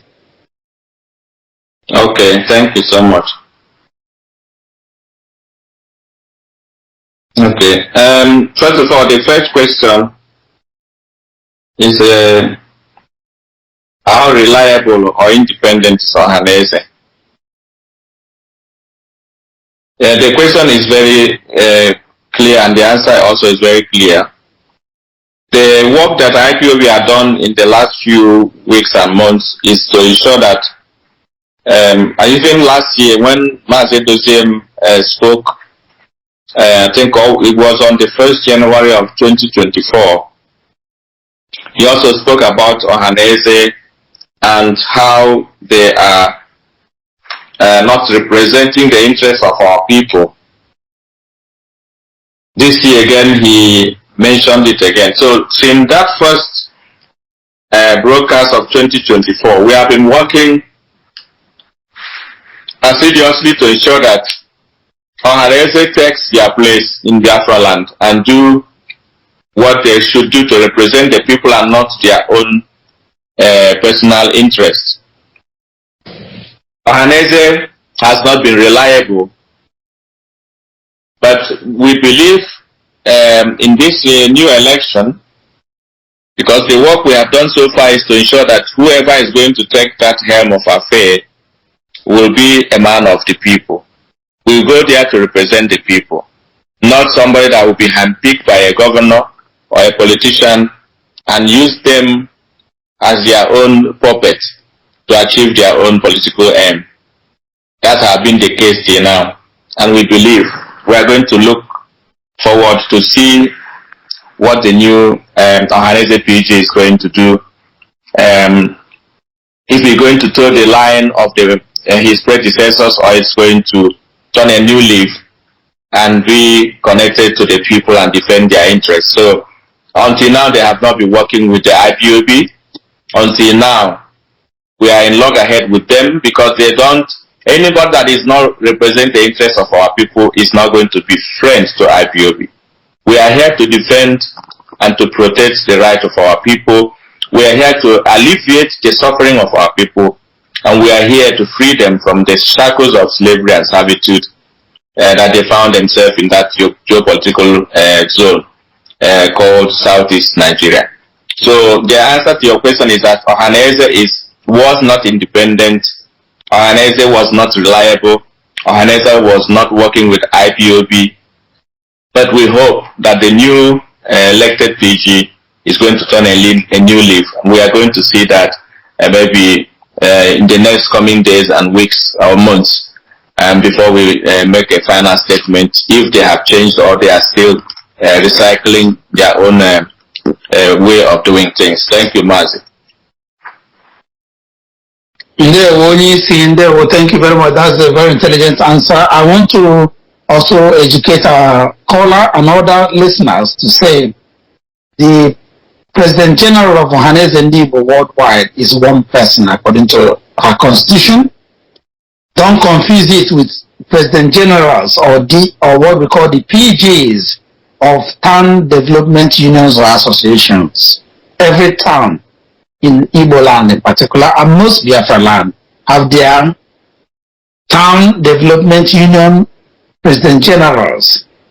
Please do not confuse the PGs of town development unions with Ohanese President General. And also somebody asked me on one of the forums last night, why are there Deputy President General of Ohanese and another 5 Vice President Generals? Yes, the reason why that is, I answered the person politely on the forum, but on air I'm saying it is because by the constitution of Ohanese, worldwide, there are 7 states that are recognized. And every time, 4 years is a tenure for a new president to emerge, it is zoned to a particular state. That state will produce the President General. The state that will produce the next President General will assume the Deputy President General. Deputy, not vice, deputy. And by Ohaneze Constitution, apart from death or misconduct, that deputy may likely become the new President General by succession, which is not a bad thing to have a succession plan. In management is a good principle. And then the other 5 states that are not having President General or Deputy President General will produce each a Vice President General. I hope that answers our question intelligently. Do your research, because it's important that we learn. I'm happy that IPOB is showing an interest, not in the internal affairs of Ohaneze. We're not interfering or meddling, but we are like a moral compass to guide them, to make sure they do the right thing.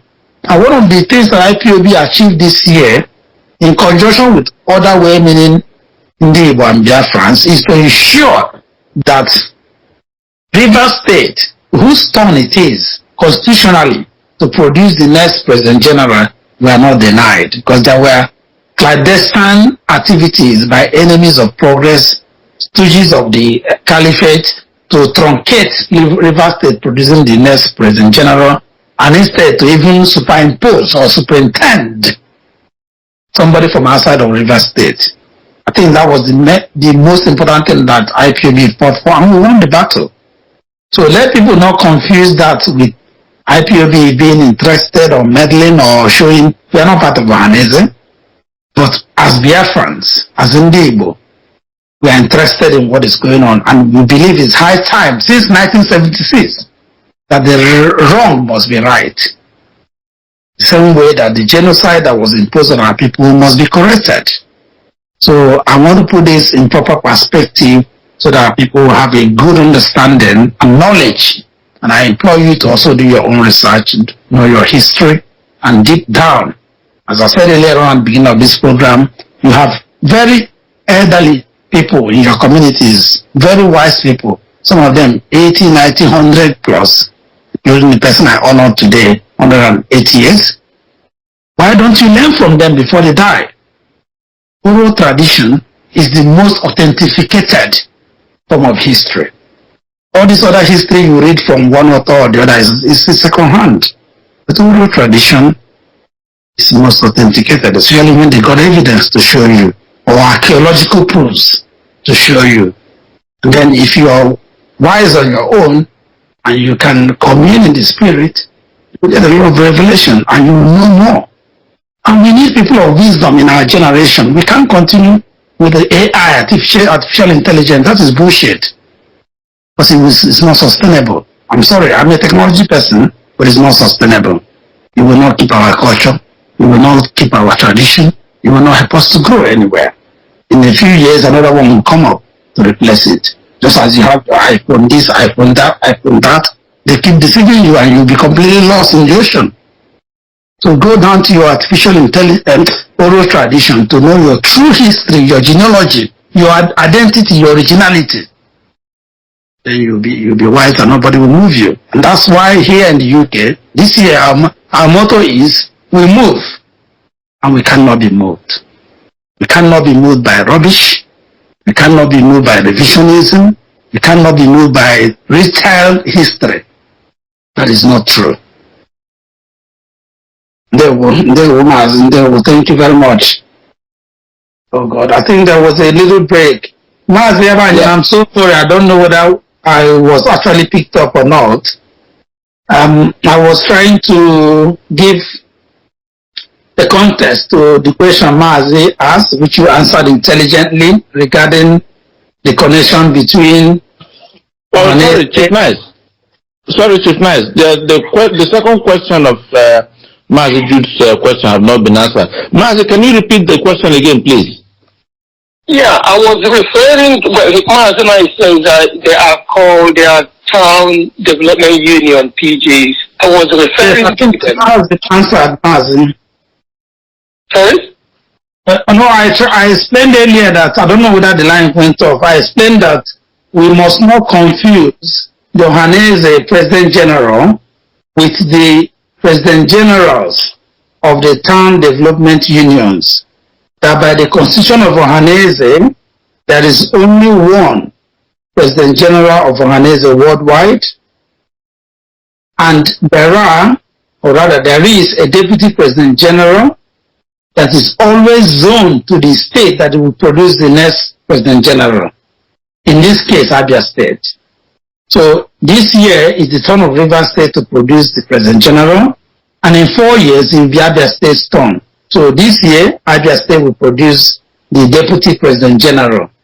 Then the rest 5 states, don't forget there are 7 states so far recognized by Ohanese as core Igbo states. I don't believe in that bullshit. There are more Igbo states in the zoo, but there are 7 recognized.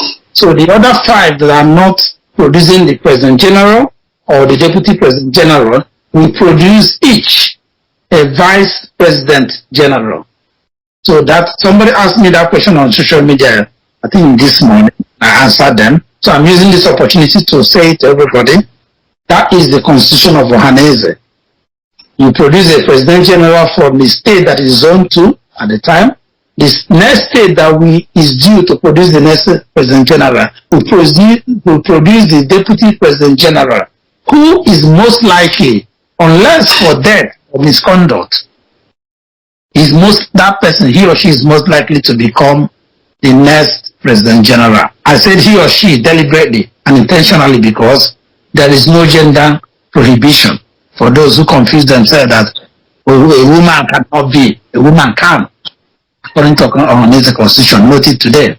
So you can do your research to explore that further. Then the other states will produce each one Vice President General, making them 5. So you have all 7 states recognized, and those states include your current 5 southeast states and River State and Delta State are in the south. But I said, and I still continue to argue, there are more Igbo states in the country called Zoo. And my argument remains that even if it's only 10 people or even 5 that are Igbo in any state, they are still eligible to represent Ohanese. So states like Benue, Edo, IPOB, Cross River that are not yet included, even including some southwestern states, we always say it's only south and some part of Middle Belt. On those states that are part of them that are Igbo. The only of you confirmed it. So we must bring all our people back home. And that is the regionology or identity of Biafra. Not the map that the white man drew for us or that the jihadists try to conscript us into. No. So I think that's the answer to that one that Mazi touched on it a little bit. I'm sorry that there was a bit of truncating of the communication. Maybe you didn't get the answer, but that is very clear. Yeah, so I'm very much concerned about the second question, which is in relationship with ESN.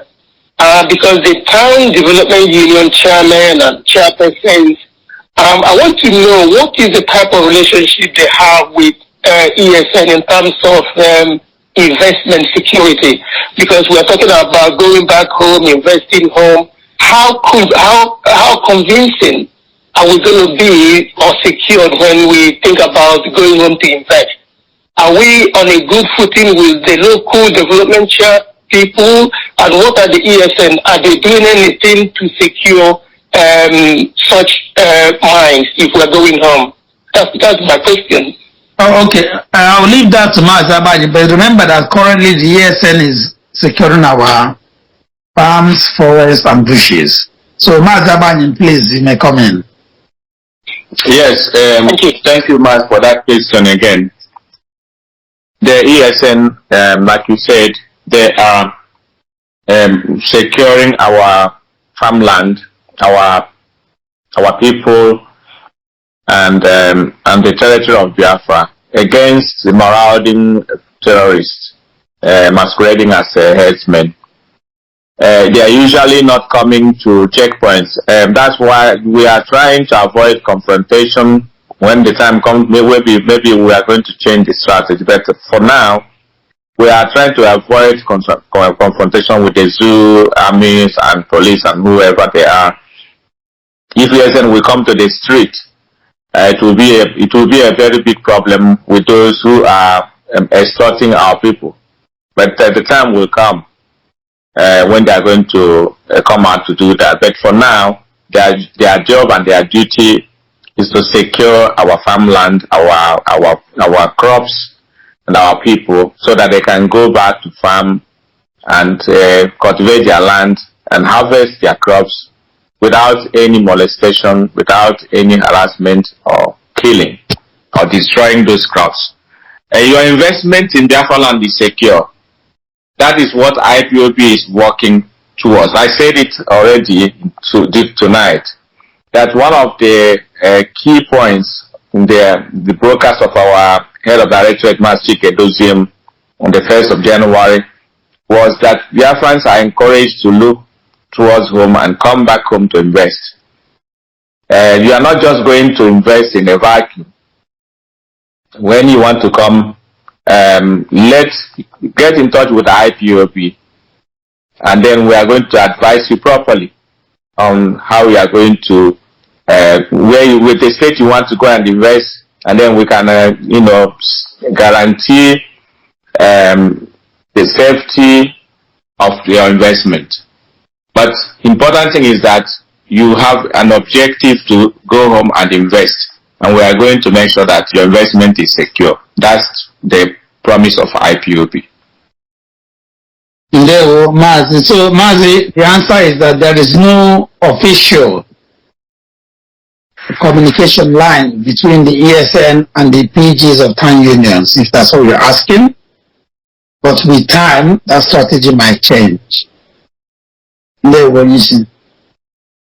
I was trying to clear up this Ohaneze issue, but I hope I'm clear enough that maybe if I may have to put up one or two things, because I've been dealing with questions on certain forums and offline since Friday because of the confusion. And my humble advice, which I passed through you, my boss, Mazi Agbanyim, to the Directorate of State, is that we stay clear of internal affairs of Ohaneze, and we make our communication very straightforward, clear, and so that people will not accuse us of misinformation and disinformation, because that is the trap of them. So I will want to appeal to all our Umuchineke, as Onyisi said tonight, whoever emerges a true son or daughter of River State, whose turn it is to produce the next President General, we should rally around them. And we should use all avenues that are available to us to guide them to ensure that they serve our people and not the caliphate. At the moment, it's in the person of Azubike John Azota Mbata, as declared by the Constitution of Ohaneze. Let us not be engaged in gossip and social media traps that the enemy sets for us. It's not our business. When they settle their matter, IPOB will engage with the rightful person, and we will all make sure that the person does the bidding of the people and not that of the caliphate. I think that's where we stand. Mazi, I stand to be corrected, but that is where we Why you take that on, I also want to quickly ask you, what is your message, or rather strong advice? Because sometimes we sound like we are begging people. No. To those who are saying until Onyendu comes out, this is a very annoying phrase in our movement, until Onyendu comes out. And also those who have refused for almost 2 years, including principal officer, to retake their oath. Yes, thank you, Mazi, once again for the questions. Until Onyendu comes out, that are the phrases we hear from autopilot criminals. Onyendu will not come out in a vacuum. Somebody has to work for his release. So if all of us will go back home and say we are going to stop the agitation until Onyendu comes out, then how is Onyendu going to come out? That's the big question. So those who are using that phrase, they are neither here nor there. They are just what we call the agent provocateurs. They are not here. They never mean well for the struggle. Those who came because of by the behest of the Nigerian government, those who were sent to come and populate IPOB and then find a way to get into the echelon so that when they give the signal, they will be the ones to destroy the struggle. As I said, most of them came into the struggle with the intention to destroy the foundation by bringing those allegations, DOS sold Oyendu, DOS did that, DOS did that, just to discourage our people. The same way they are killing our own people every Monday and telling you that they are doing it in the name of Nnamdi Kanu. This is just to make sure that our people will say, oh, if Biafra is going to be like this, we are not more interested. This is the script they were given to play. We are aware of that. You cannot tell me you want to protect your people. You are coming to fight for their freedom, and you are killing them on Monday. And those you are killing are the poorest of the poor, who must come out every day to earn their living. Some people cannot stay 1 day or 2 days at home without coming out to labor and get their daily bread. And you're asking them to stay home for 2 days or 1 week. You know? Who does that? So those are the people who say Onyendu, until Onyendu comes out, they will come back to the struggle. They are the fair weather freedom fighters, and we don't need them. That's what I said before. We don't need those who are coming here to be entertained. Those who are coming here to see Agbanyim is on Facebook Live, share. Come and listen to what you want to say, share. We are not here for that. We are not monetized. We are not here for self-aggrandizement. We are not here to gain popularity or any other thing. We are here to restore Biafra. It's a very, very, sacrosanct to us. It's not something we are going to toil with.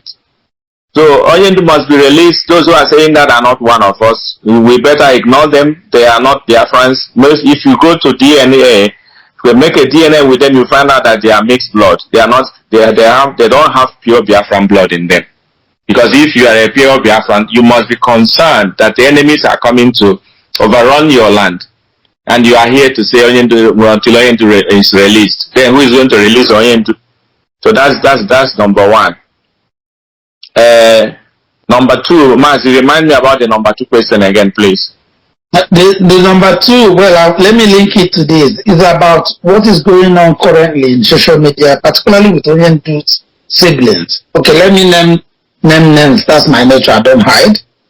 Mazi Kingsley, the one they call Canon, calling Kitara, has been tweeting abuses at the DOS in the last 2 weeks at least. Sometimes he's claiming that the US knows only one, I don't know what he called it, whatever he claims it was, he knows that there are 3 things about IPOB and the US only knows one. And that Onyendu, by implication, including himself, knows the rest of the 3. So the question is Kanunta a member of IPOB? Are Onyendu siblings member of IPOB? Is IPOB a family business? Mas, the answer is very simple. Onyendu said it himself and on multiple occasions that the Biafra agitation or Biafra movement is not a family business. And even he doesn't even want his siblings to come close. They just came out when they saw that Onyendu has been incarcerated. After all, you don't see them before. You don't see them anywhere. Most of the people you see in this struggle who are making noise or who are castigating the marvelous work IPOB is doing are here to make money. They are here to look for relevance. They are here to look for cheap popularity. So we don't even we don't regard them, because the last time I checked, I did not see their name as IPOB members. I did not see their name as the IPOB principal officers. And as long as what we are doing is not a family business, they have nothing to offer and they have nothing to show in IPOB. So that's what I'm going to say in that, Mazi. It's not a family business and we don't recognize them because they are not. Our leader, Mazi Nnamdi Kanu, has said it over and over again. I've got somebody who texted me on the Telegram number a question. I know you also touched on it about how difficult it was for the leadership to access money via our IPOB Germany account. The person is asking what really happened and what is the current situation regarding IPOB accounts. The Germany account, I suppose, the name. The IPOB have different accounts. It's not only Germany account. Most of our monies are the person in charge of most of the accounts are Madam Nneanya, and in America she's called Madam Oyibo, and the rest of them. All those monies are not available to this particular leadership. Since our leader was kidnapped, the leadership has started from scratch to fund this movement with a little widow's mite that we have. We are running the struggle successfully with it. All the other monies we had before our leader was kidnapped is not at our disposal. That's all I want to say. You say time is really running out. They say time flies when you're having fun. But tonight, I believe that you have done a marvelous job of enlightening and educating great Biafrans, friends of Biafra, lovers of freedom.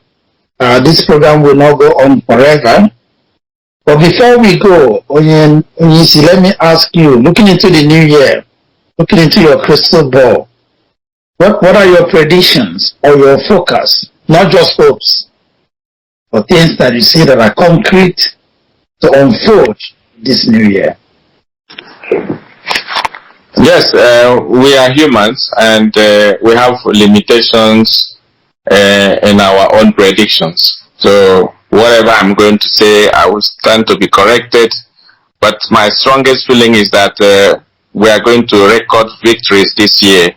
Whether it's the release of our leader, whether it's a successful breakthrough in our diplomatic movements, any of these or both of these are going to take place this year. That's our strongest belief, and we are working towards that goal. We don't just leave it for chances. We are working towards it. That's what I believe. When you see that's words of wisdom, because faith is very, very crucial. It's the foundation. But also, faith without work is dead. So, as Onyisi said, our faith must be matched with commensurate work, hard work, smart work, and diligent work, for that matter.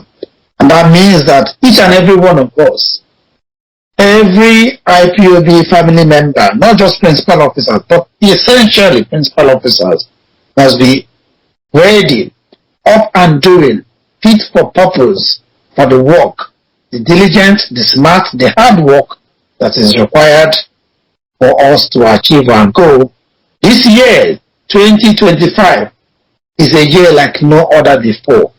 It is our year of true, total transformation. Things must not be the same again. Some people keep alluding, and in their illusion and hallucination, they think that when Onyendu comes out, it will be the same as 2017. It will not be the same. I will disappoint you today. It will not be the same. They think that when Onyendu comes out, times and seasons are different. And everybody, like Onyisi said here on this program tonight, the HOD, Mazi Chikedozen, was ordained by Chukwu for the time and season that we are in. Same, I believe, Mazi Agbanyim was. And my humble self was. I give you the full account of the transformation the UK has passed through.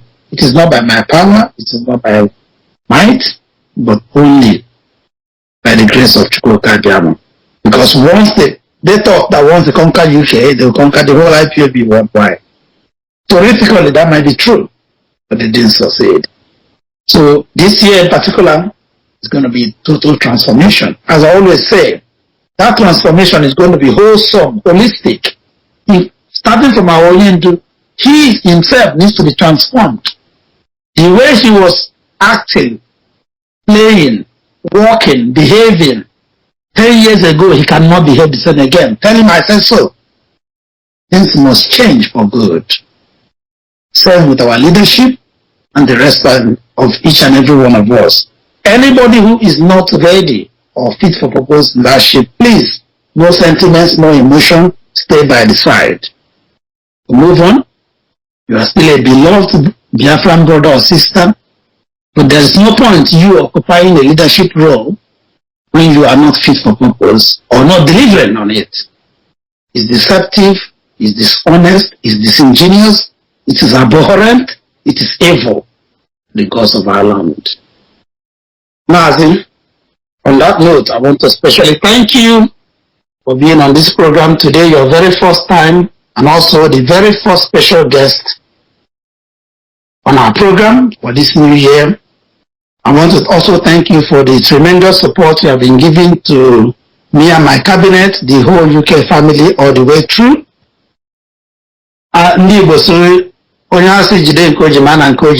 You have also challenged us to aim higher. And in this year, 2025, we have no choice than to do exactly as you commanded. We are solidly behind our leadership. We continue to give our moral, financial, otherwise support to ensure that this leadership stays resolute and strong. Together with our when he comes out, we will form that transformed indigenous people of Biafra that we genuinely bring to our people, our restoration that we've been hoping for. Dear listeners, great Biafrans, friends of Biafra, lovers of freedom, is on this note that we draw the curtains of today's program, but we will not end without asking our special guest, the European representative and member of the Directorate of State, Mazi Agbanyim, to give us his passing shot, as is the custom of this program. Mazi, what will be your passing shot for the year? Yes, good evening, Mazi Nwokoro. First of all, I want to thank you so much for inviting me to this particular program. UK is the bedrock of the struggle, because that is where the struggle started. And when we write the history of the IPOB and the restoration of Biafra, if UK is not there, then it is written by the enemy. So UK is a very, very pivotal in the restoration of Biafra project. So I want to thank you for the works you've been doing since you took over the helm of affairs. We know how UK was before you came and where UK is today. You and those who are working assiduously with you on different teams you have created to make the work more progressive. I want to thank you and all of them who are working with you, and ask you to continue to do that which you know how to do best. The evangelism, the contacts, the diplomatic moves, everything that we've been doing so far, we need to do more this year. This is a year of reckoning, a day of victory, the year of victory, and the year we are going to put on record that we have achieved most of the goals we set for this year. So I want to thank you for this program that you're doing every week, and for the work you are doing in the UK. And I want to tell Biafrans all over the world, especially those in Europe, that they need to be up and doing. They need to brace up, as our leader Mazi said on the New Year's Day broadcast. They need to brace up. Our enemies are not sleeping. Our enemies are working overtime. They are working, relentlessly to ensure that they distract us. So we should remain undistracted. We should remain consistent. We should remain committed and undistracted in what we are doing. Our goals are set. Listen to Radio Biafra. Watch DTV Europe to get concrete and reliable information. Spend less time on social media such as YouTube and Facebook for information regarding our struggle. Rather, go to Biafra television and Radio Biafra. Download the apps on your phone and your computers to have this message and this information handy at all times. And I want to encourage the coordinators and all principal officers. You cannot be a leader without having followers. So the followers are looking up to you.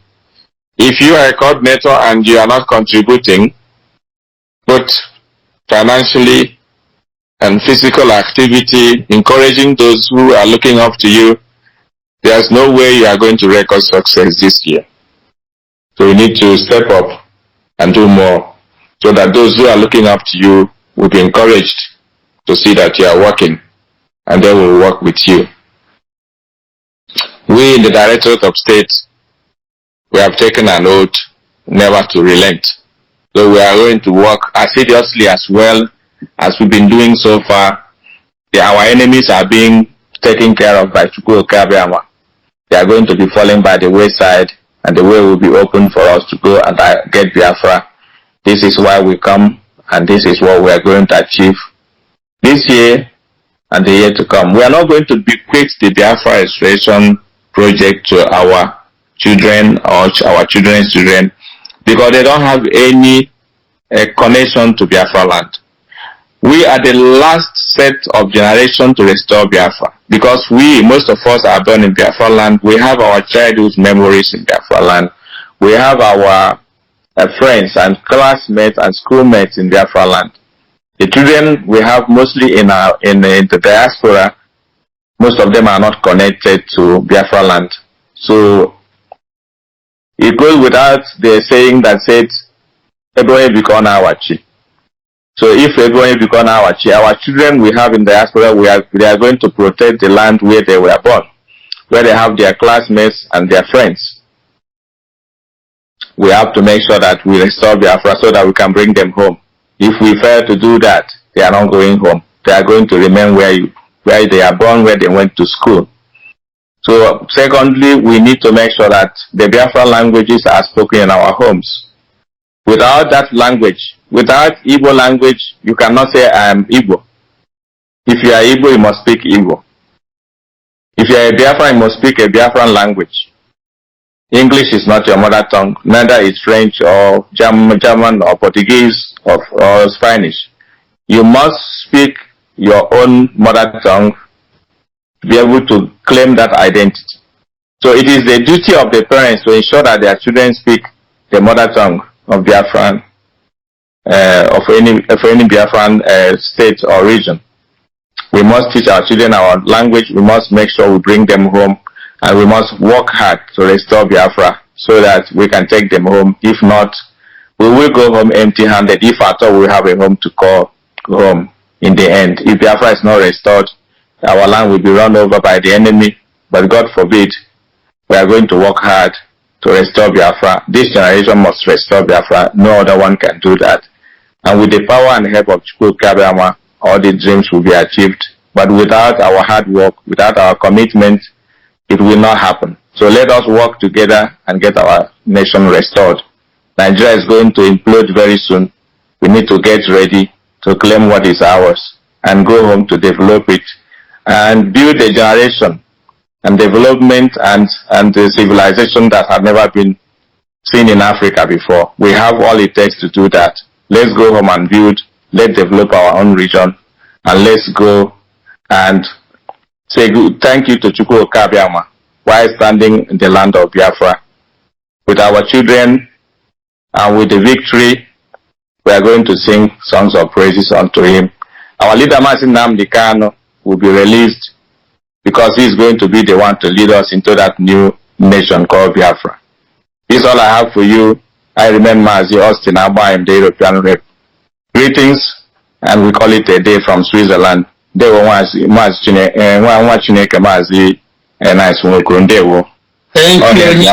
you, my boss. Biafra is a matter of identity. Biafra is a matter of originality. Biafra is a matter of nationality.